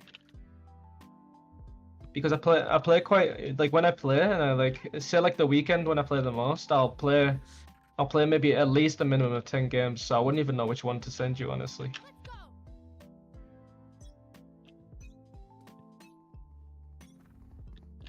Chamber won't be playing now.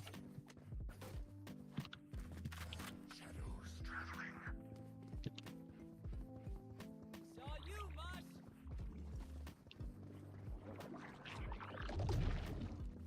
Bomb buddy out. Enemy removed. You have Sage Wall, you can use it to wall up CT. Use Sage Wall to get a safe plant in. Oh, both are Spike down, in spawn. defender spawn. Why did they go there with this? Oh my god. For you.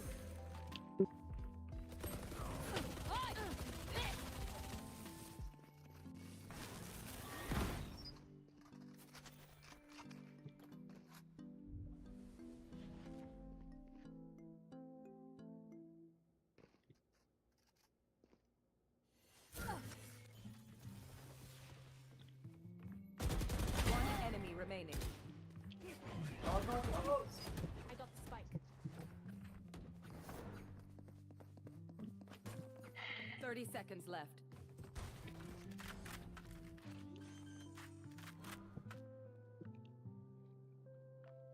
Plant the spike. Spike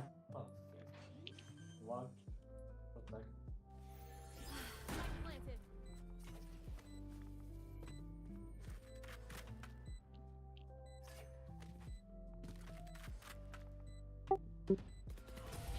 Oh, but Ooh. Yeah, you should have just played with a Jett. I just... Why am I reviewing? Like, I'll just I got your back. tell you after. Just, Shit. you know, from the front. that's okay. You talk as much as you need to talk. No, I'll no, try no. and I take need in to as much as I talk can. about how to, like, help you win this shit. Can I get a drop? I don't care about winning. Like if I'm winning based on just a team diff or me just getting some lucky shots, that's not me improving, in my opinion. Yeah, but if, like, I'm giving you pointers, you're gonna learn much faster. Oh yeah, of course.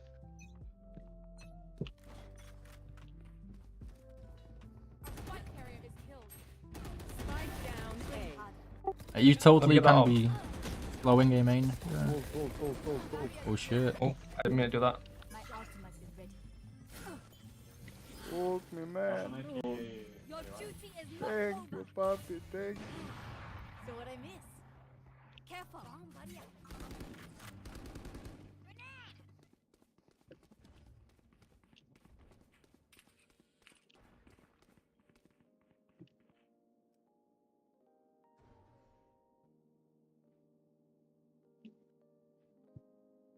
One was in mid.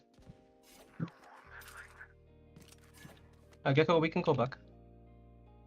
One's on you. Our spike is down. Spike down B.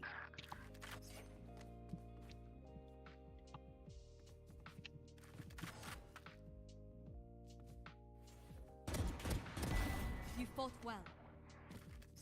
One I have enemy the spike. remaining. 30 seconds left.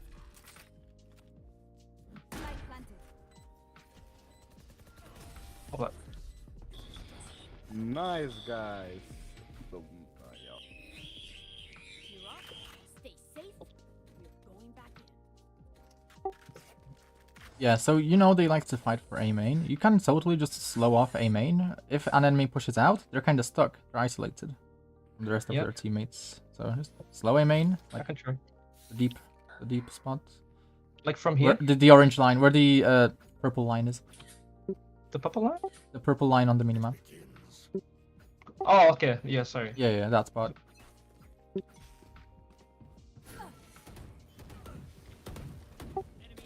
Now they can't really fight. You can push up a bit. Yeah. So. It could be close right. Enemy spotted.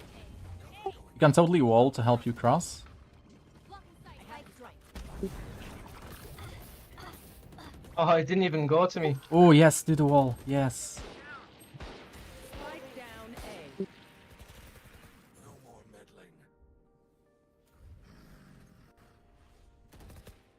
You should be coming that you have the right. Can't use this Sir? yet.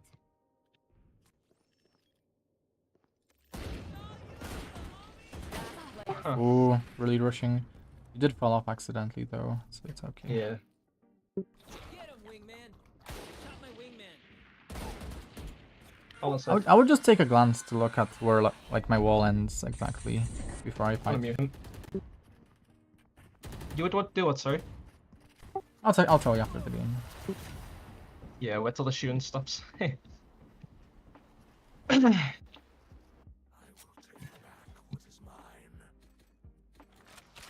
gonna give the Phantom a little Satchel out. well.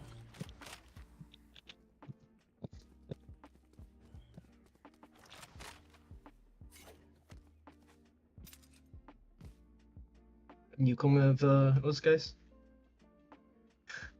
Can you tab? Omen, Huh? come with us. We need your smoke.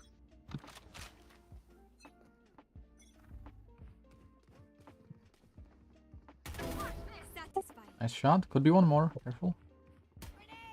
Safer side on B. Nice. Push up with your gecko. Spike down B. You can use your wall to help you. Remove. Very nice. One enemy remaining. Play with your teammates and fine. you win. Play with the team and you win.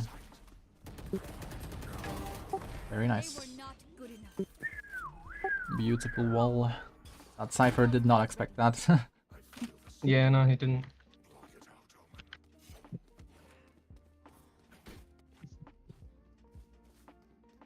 Like, notice how, like, it's so easy to, like, use your abilities to help you somehow. Yeah.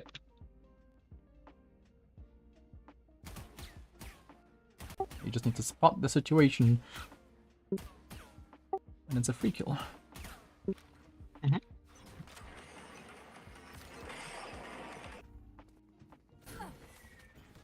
Careful, don't push that, don't push that. Mm, Let's rotate.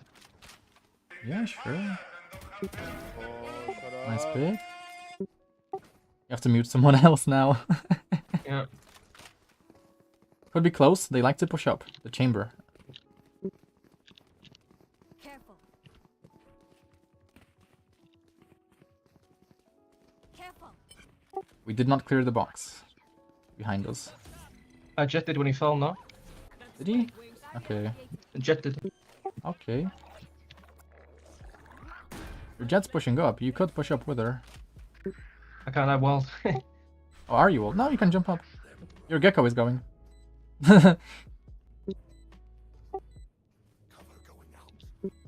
Oh yeah, you can go over the top. Yeah, Yeah, no, yeah. I didn't even think.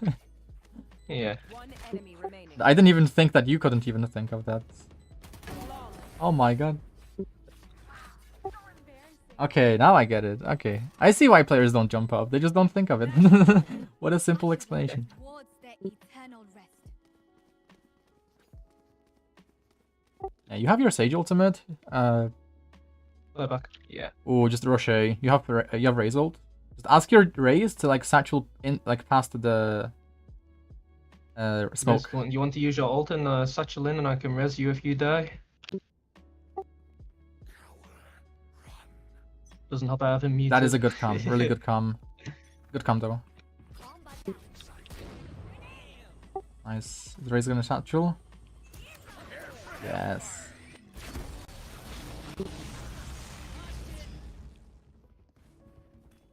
She didn't really satchel, but all good. Yeah, follow the team, go with your team.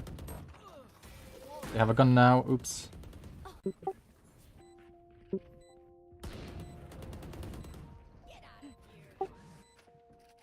One enemy remaining. Yeah, just gun out, don't use abilities. You win if you shoot them. Ooh, nice. Attackers win. Okay, some interesting things to take away from this game. Yeah, it was better. They're more like my game sort of play. I don't usually play how I play that first game. That was terrible. My MRR is really messed up. That's another reason I got boosted before, because my MRR was so bad to the point when I'd win, even if I like top fragged and did really well, I'd get like plus 15 to 20, and then when I'd lose like 25 to 30. Even if I was like fairly decent, I didn't lose too bad.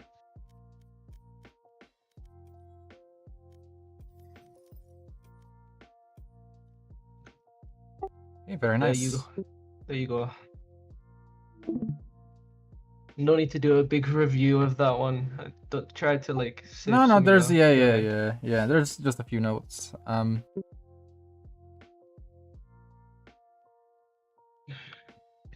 Was that a bit more appealing to watch? That was okay. That was decent.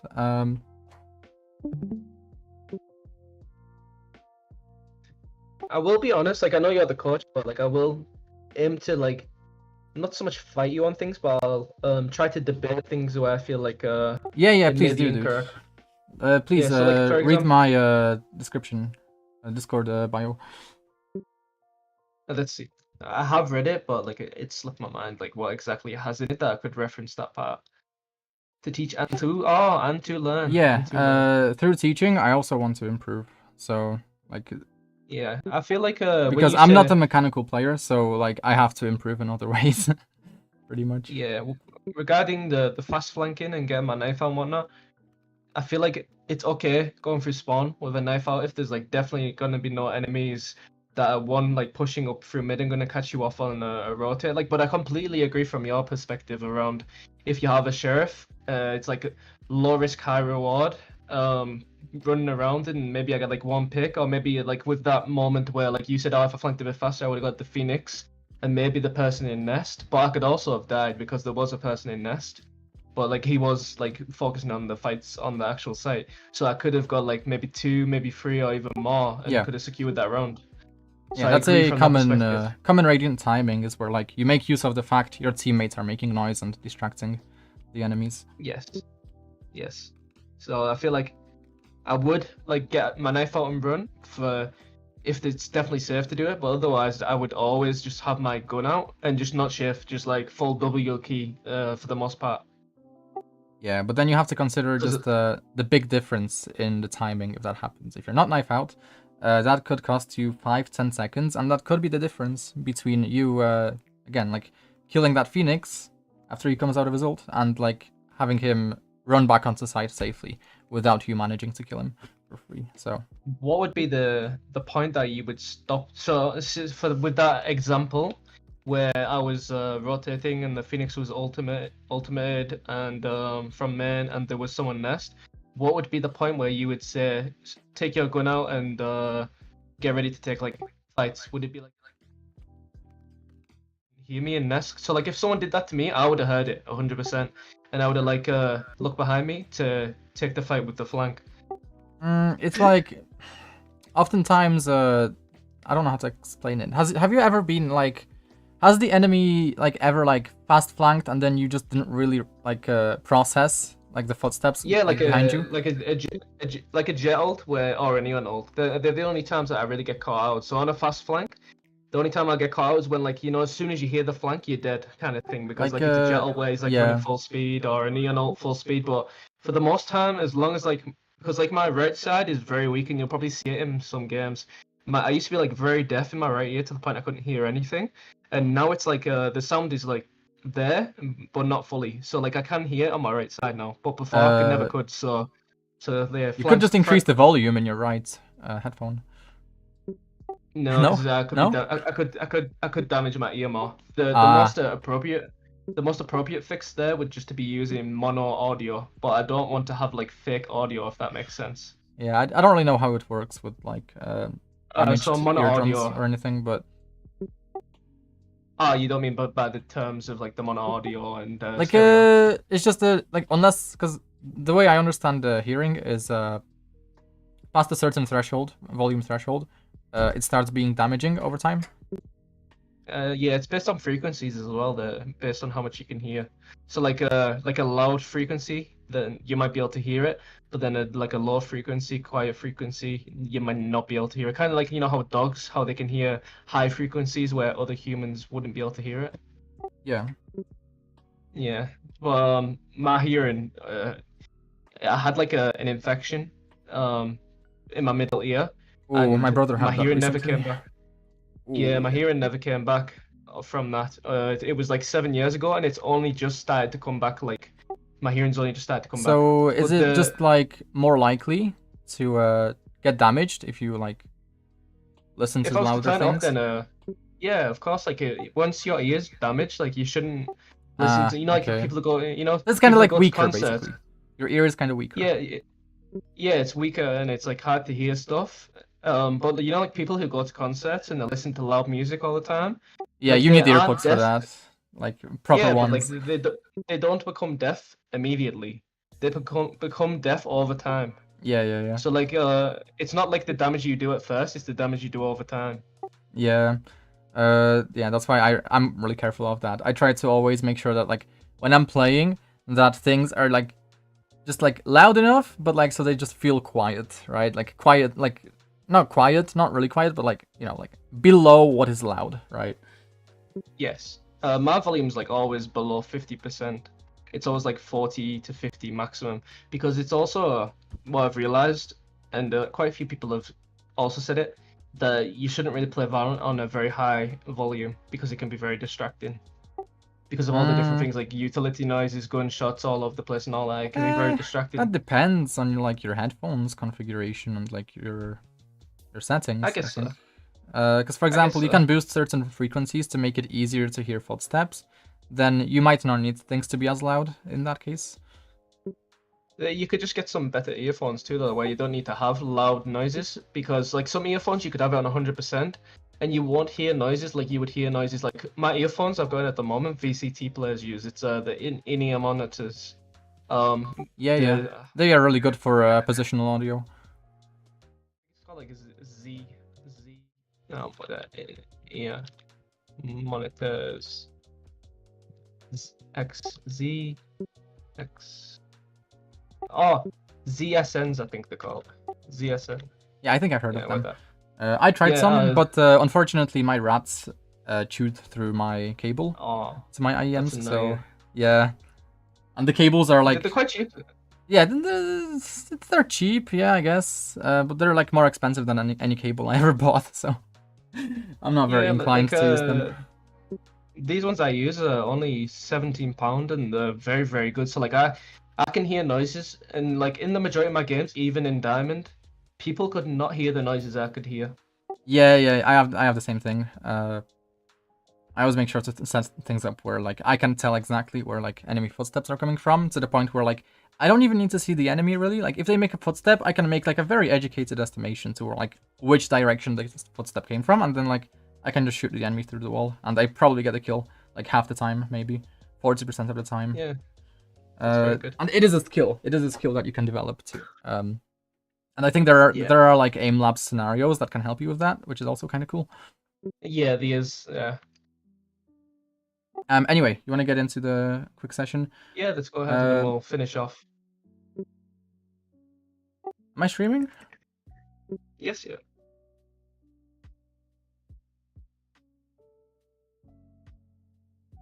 Oh, so this game was much better, actually.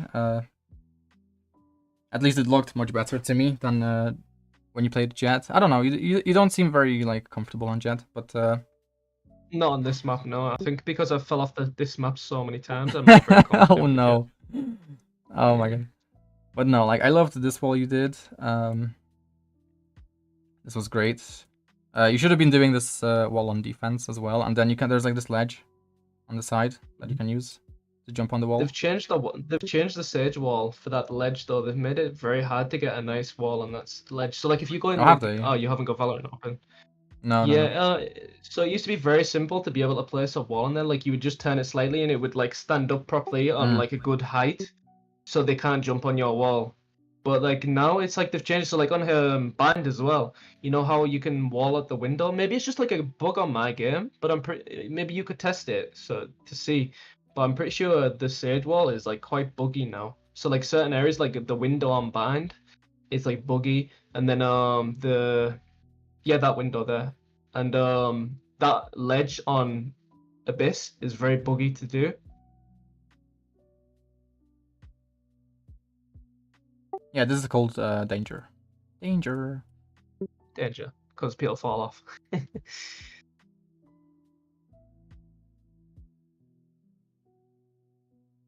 Yeah. Jett. So if enemy has a neon, their rush is gonna be really fast.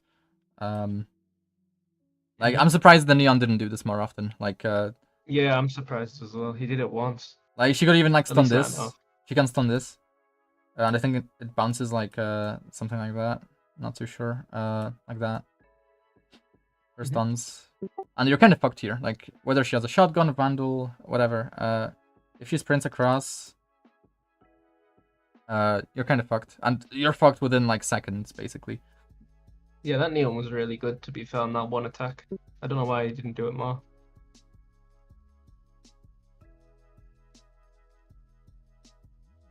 Yeah, so you can dodge the stuns on a timing if you want to, but it's kind of tough because she's gonna be here in your face. Instead, you're gonna be ready to place this wall or a wall or a slow. You're kind of stacking your slows. You stacked your slows once, like that. You just threw them like double, like that. Kind of a waste. Like if you throw your first slow and you know the enemy isn't out, you can totally just like throw a second slow a bit deeper. And then let's say your teammate like throws down a smoke pretty early for you. The smoke goes down, the slows go down, and now you can like take up an angle to like kill any enemies inside of your slow, basically. From this spot, for example, or something. Just one example of how you can like kind of counter an enemy rush. Also, yeah, again, your wall. You should be using your wall to create threats. So if you're using this wall, you're really close here. And get ready to just cross. Yeah, they're gonna destroy your wall, but if you insta throw this wall, they're gonna be a bit slower to destroy it. So you can cross in that time. But that's kind of risky, right? That's kind of obvious. A threat is kind of obvious. So instead, this is much better. This is a bit better. You can get. Yeah, I don't know why I didn't do the the wall with the little gap, because I used to play on the wall all the time. I think because I started to get one banged like through the wall gap every time. So with this wall, let's say they don't instantly destroy it. You can wall bang this. You can wall bang through here. If they're like knifing it. Okay. I didn't think about that, to be honest. Second wall here. Yeah, on that wall as well, it's good to leave like a little gap, because you can actually wall up and like you can stand on your wall to begin with, and when you drop down, you got like a little one way for the side if you do. So you can have a gap here. Similar idea with the wall bang, except if like an enemy Sova is droning, you can wall bang them here if you have like any gun really. So you just get a free kill here against the Sova that drones from here. The opposite for this too. Yeah, that's the one I used to do. All the time. It's like you have so much flexibility with these walls. Even just with the fact that you can stop rushes with them, right? Also, this wall is fine, but I would use this wall if I'm like getting pushed back. So like omen blinds, enemy omen blinds, or neon stuns, or she sprints into you with a shotgun, right? Then it's kind of tough to win that. So yeah, that's when you want to play this more passive position, or even here, or even that wall here, right? This is also great.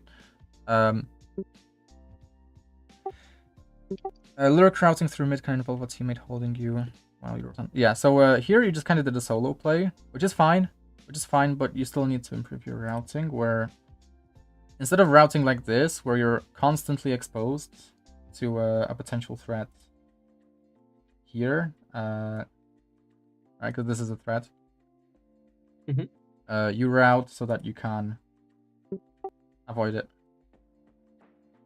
like this, against this wall. If you hold close to the wall the whole time, you can avoid them. Yeah, and like they're not gonna pre-aim you here, and you're probably gonna walk past them. So if they make noise here, and you walk past them, you can just go on like a rapid flank to kill them from behind, and they're gonna be so mad or sad. And then if no one's here, you get a fast flank, which I do this in my games as much as I can on Sova, and like just catch some enemies here off guard. This is like what? Like 5-10 seconds to do this. And it takes the enemies like 5 seconds to get to this spot, right? To this area. So Yeah. just instant interception. Next point. Yeah, utilize Sage Wall more aggressively. You can treat it like a Jett updraft. So coming back here. You can just wall across normally. With a gap if you want. Right? With a gap too. It will be fine. And you can just look above the boxes here. Yeah, you see that wall quite a lot too, but I started to get like checked a lot. Well, it's something you want to do like once per game, and also it works as effectively as the Jett updraft, because they're not gonna expect you to be looking over these boxes here, over this tiny box, right? Yeah, no, that's fair enough. So yeah, that's something like you can transfer across both Jett and Sage. Let's think. Next point. Yeah, also. Next point is on attack.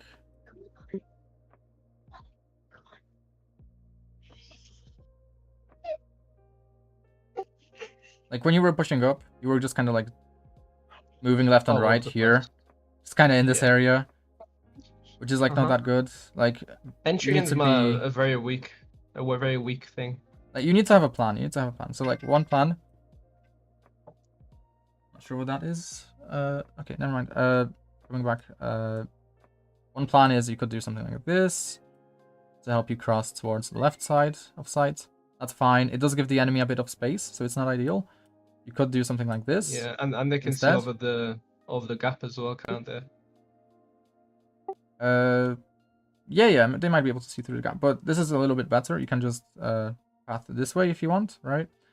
Your team routes this way instead. Your team goes this way, you go that way. Your team doesn't die to anyone from the right side. You might kill someone from the right side. That's quite good. Yeah, it's like divide up the fights, isolate. Yeah, this is the pattern with split as well. Split.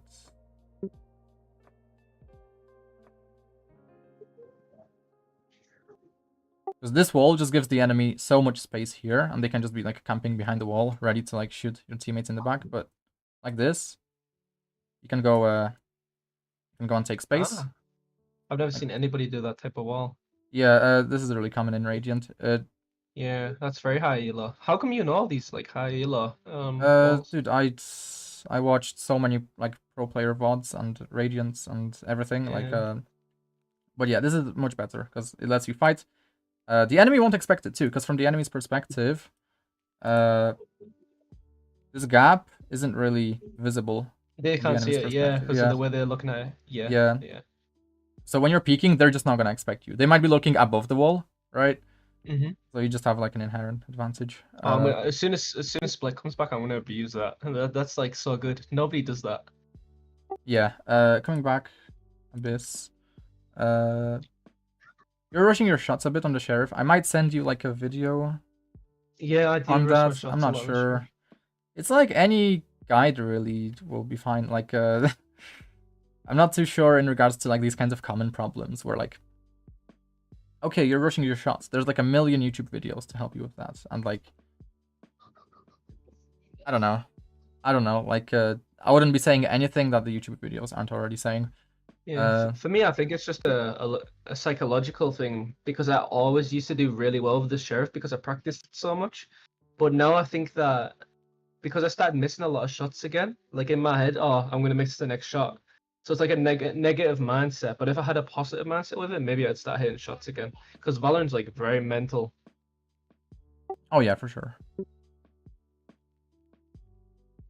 But I completely agree with the sheriff. Like, I'm not feeling like I have the time to take the shot, but I've got the positioning and the crosshair placement.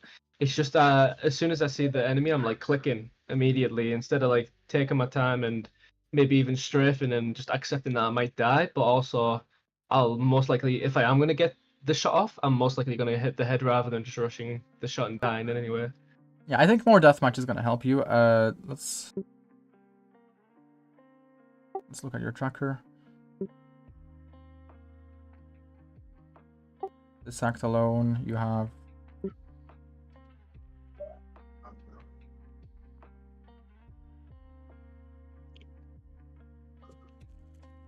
Okay, that's... Yeah, I haven't played many death matches.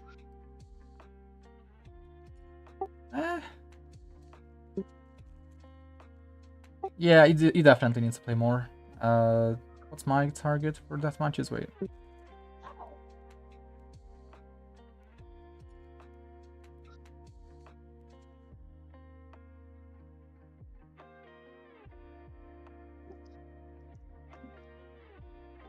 Wow, you really want to improve.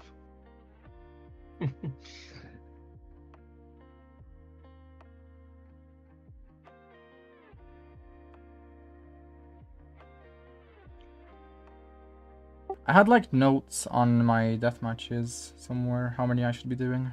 Are you like a university student or something? No, I'm done with it. Just with all, no, I mean prior, because of you, like this note taking is like intensive. That's just called like ADHD or something. I don't know. I have ADHD as well, but not with taking notes to that extent. That's crazy. Why the hell do I have this note? Poopy? Poppy. Poppy. Poopy Poppy. Alright.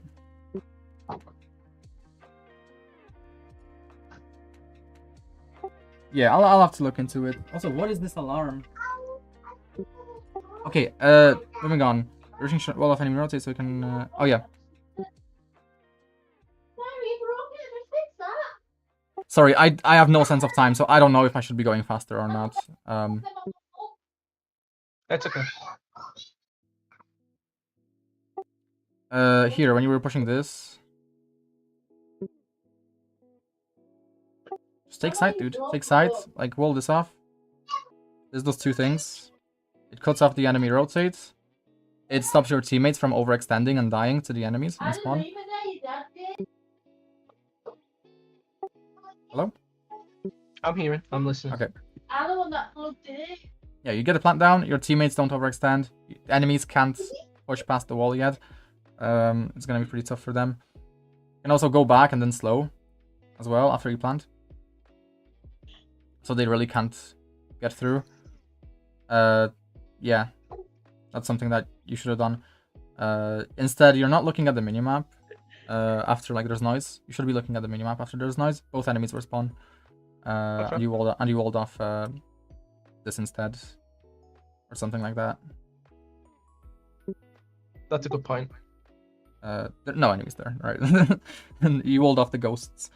Yeah. And here, this is a really common pattern on both defense and attack. When you're attacking, you slow this because... Yeah, the enemies are not going to sit in the slot because they can't get away. The enemy Reyna is stuck here. And then you're isolated as well, yeah. You had like a Gecko who flashed early. So Yeah. this is just a really good fight for you. That's Any very teammate, any enemies trying to push, they can't really push. They can't do much Yeah, here. and the Reyna will like be in her own head because there's a slow and she'll be thinking, oh, I can't get back. And then there's a flash, there's everything. Yeah, same idea on defense. So this is on attack and defense. This can work. Yep. Same exact idea. Teammates cannot help the Reyna. Or if it's a Jett. If the enemy Jett dashed, right? They can't help the enemy Jett. So like this is the time where you can like go Rambo mode and just jump out of heaven, kill the enemy Jett, and you're chilling. This guy's dead. You're chilling. Especially if you have like a Gecko flash or something. Maybe have a Gecko backside ready to flash for you. If you can coordinate that. If you can't, unlucky. But yeah. Take a fast glance to see where your sage wall ends. Oh yeah. So when you were here. Where's sage? And I fell off. Yeah, you kind of fell off. You should have just taken like a quick glance to see where your sage wall ends, so you didn't fall off. That's it, really. Yeah. Very fast glance. You're not fighting anybody right now, so you can just take your time. How about now? Sorry about the background noise. It's okay. Calling your family background noise. Wow, shameless. So it's background noise nonetheless.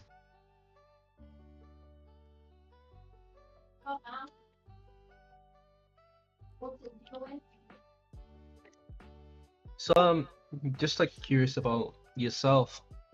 So what made you get into coaching, and what makes you feel like you, even though you're a mortal one, I feel like you've already shown that you have like a bigger understanding than what most immortals could possibly have. What made me get into coaching? I love puzzles. I love anything that requires like figuring out a solution to things. So I love chess. I used to be a chess player. I wasn't too good at it, but playing chess in itself was like the most fun fucking thing ever. Yeah, I like the concept of it. And then I learned about tactical FPS games. So yeah, I used to be like a Call of Duty player. I would just run around, no thoughts in my head whatsoever. I would just be like, oh my god, my aim sucks. I need to aim better. But yeah, then I found out about like Valorant coaching content and shit like that, and like it got me to actually think about like how I play video games. So it's like learning that like you can like outthink the enemy to win. It made me like realize that, oh okay, I don't need to be like an aim demon or anything. I just need like very basic mechanics at best. If I just want to focus on yeah, it is nice. It is nice. Like there's a reason everyone chases these kills. Like your Jett here. When your Jett was pushing up and you're like, where do I I can't. It's walled off. It's walled off. I didn't think to just climb up. Where do I go? Yeah, you go here. You follow your Jett. You trade your Jett. You can throw a slow here for your Jett. Yeah, I was being very stupid in that situation. Yeah. Also, if you save your wall, you can use it like in any way you want. Like, maybe I don't know, wall like this. I see this wall sometimes. Like that. So you see that sometimes. You can just be on the wall here. Yeah. You can look over. Basically, for an off angle. Pretty nice. Yeah, that's about it. Like this is Charlatan's refrag potential protocol, where you always want to like back up or follow behind your most aggressive teammate, because when this guy pushes up, the chance of them dying is like 80%, 90%, 99%, right? It's kind of a waste of a teammate life. So So yeah, like I'm 100%, when you're pushing up B site, I'm 100% looking at my Jett to see where they are going so I can follow behind them. That's like my thought process, basically. And yeah, there's not much else to say. I will again make like a summary for you. This is already like way too many notes to keep track of. So I can make you like an action plan where you can just focus on like the biggest things if you want that. But maybe try to decide on like which agent you want to be your main agent. Like, do you want to play Sage? Do you want to play Jett? Like either agents are fine. Just decide. I feel like I feel like that should depend on the circumstance. So like if my aim's very good, I should be going Duelist to like pretty much carry the games. No, but actually it's the opposite. It's the opposite, because Duelist kit supplements you in fights. It helps you with fights. So if you have worse aim, it's okay. If you're an ISO with a double tap shield, if you have worse aim, it's going to be even worse if you were to be playing a Sage than if you were to have this shield kind of helping you land, you know, one additional shot on the enemy. If that makes sense. It does. I don't know like the advanced reason for it, but that's kind of my assumption. I just listen to the fucking Radiant coaches like Charlatan. So like, if you wanna get this knowledge from someone who's more qualified, go watch Charlatan, you know, on YouTube. Like he goes over like literally everything, dude. You can hit Radiant just watching his content. That's crazy. If you apply it, if you take notes and apply it, like here. Oh, of course. I think I prefer to have like just a coach though. I like the one-on-one discussions and being able to question things I don't understand rather than just hearing it in a video and just not being able to question it. And yeah, because sometimes it is tough to get a hold of them. But actually, I managed to contact the coaches pretty often for like questions. So it's cool. definitely worth a try. That's cool. That's cool. If you have, for example, if I'm not able to answer something, like, you know, I'm not able to give you like any better answer as to why it's better to be like worse mechanically on an agent that like boosts your chances of winning duels, right? As opposed It to, makes you know, sense. Well, thank you. So I'm Yeah. assuming you said you're going to do a summary and an action plan, but Yeah, you're yeah. just going to leave the rest of these notes and combine it into like the summary. Yeah, and the action plan is just gonna be like a simplified like 3-step process for you to just kind of improve your gameplay. And That sounds good. then I'm looking forward to it. And then I would also like to see you try and apply some you know, try to make some plans in the pre-rounds. That's also something I'd want to see. Yeah, I did. I implemented a lot of things that you told me in the previous game. I implemented into this one.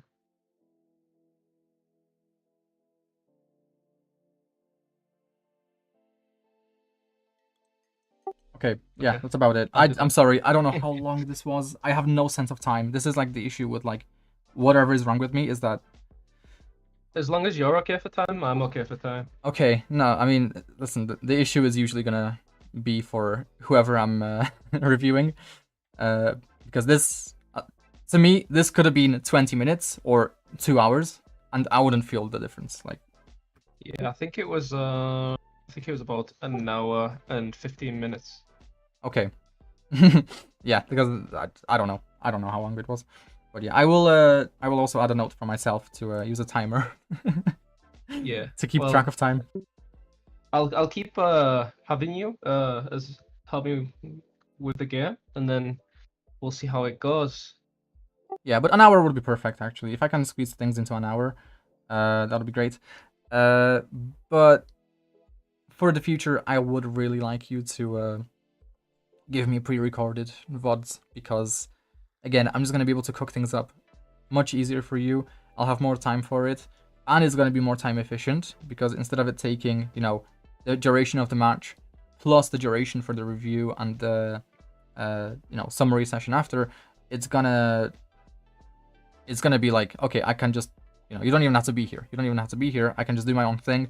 You know, I can go through the process without having to explain it. I can just do the notes, and it's gonna be much faster for me, for you too. And then if you have any questions, my DMs are open. I already respond to people's DMs like all the time for free, so it's like whatever. It makes no difference really. But I will obviously place priority on you, depending on like if you're a regular client, essentially. That sounds good, man. Yeah, no problem. I'll do the VOD reviews. What sort of, so like I said, I play quite a lot of games in a day, and obviously I can't just go and send you every single game I play during a day if they're all good. So like, which games would you say is best to send you? My worst games, my best games, most high kills? So as I already said, I don't really have that much of a preference for now. I think I would like to see your best games, mostly because I feel like it's kind of annoying to have to like nitpick you know, the smaller issues. Like, let's say there's just a million issues with your gameplay in one particular game. There's gonna be so many things for me to pick out, and it's gonna be a bit challenging for me, considering that I am limited in like VOD reviewing experience. I have limited VOD reviewing experience, so it's going to be a bit harder for me to spot out the biggest mistakes if you're making a million mistakes, right? So try to send me your best games.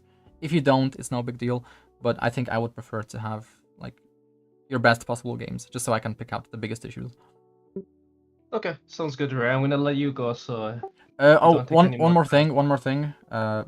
You're playing way too many games. Way too many games. Lately I don't play half as many games. I used to play 18 hours a day. I don't play half as much anymore. I play a lot less. Listen, 9 games. It's almost twice as many as you should be playing. 10 games again.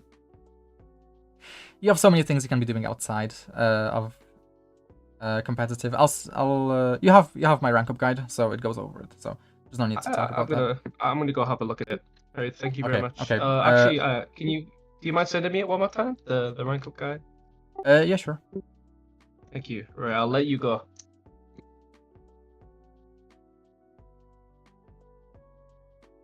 Have a nice night. Yeah, you too. See you. Bye bye.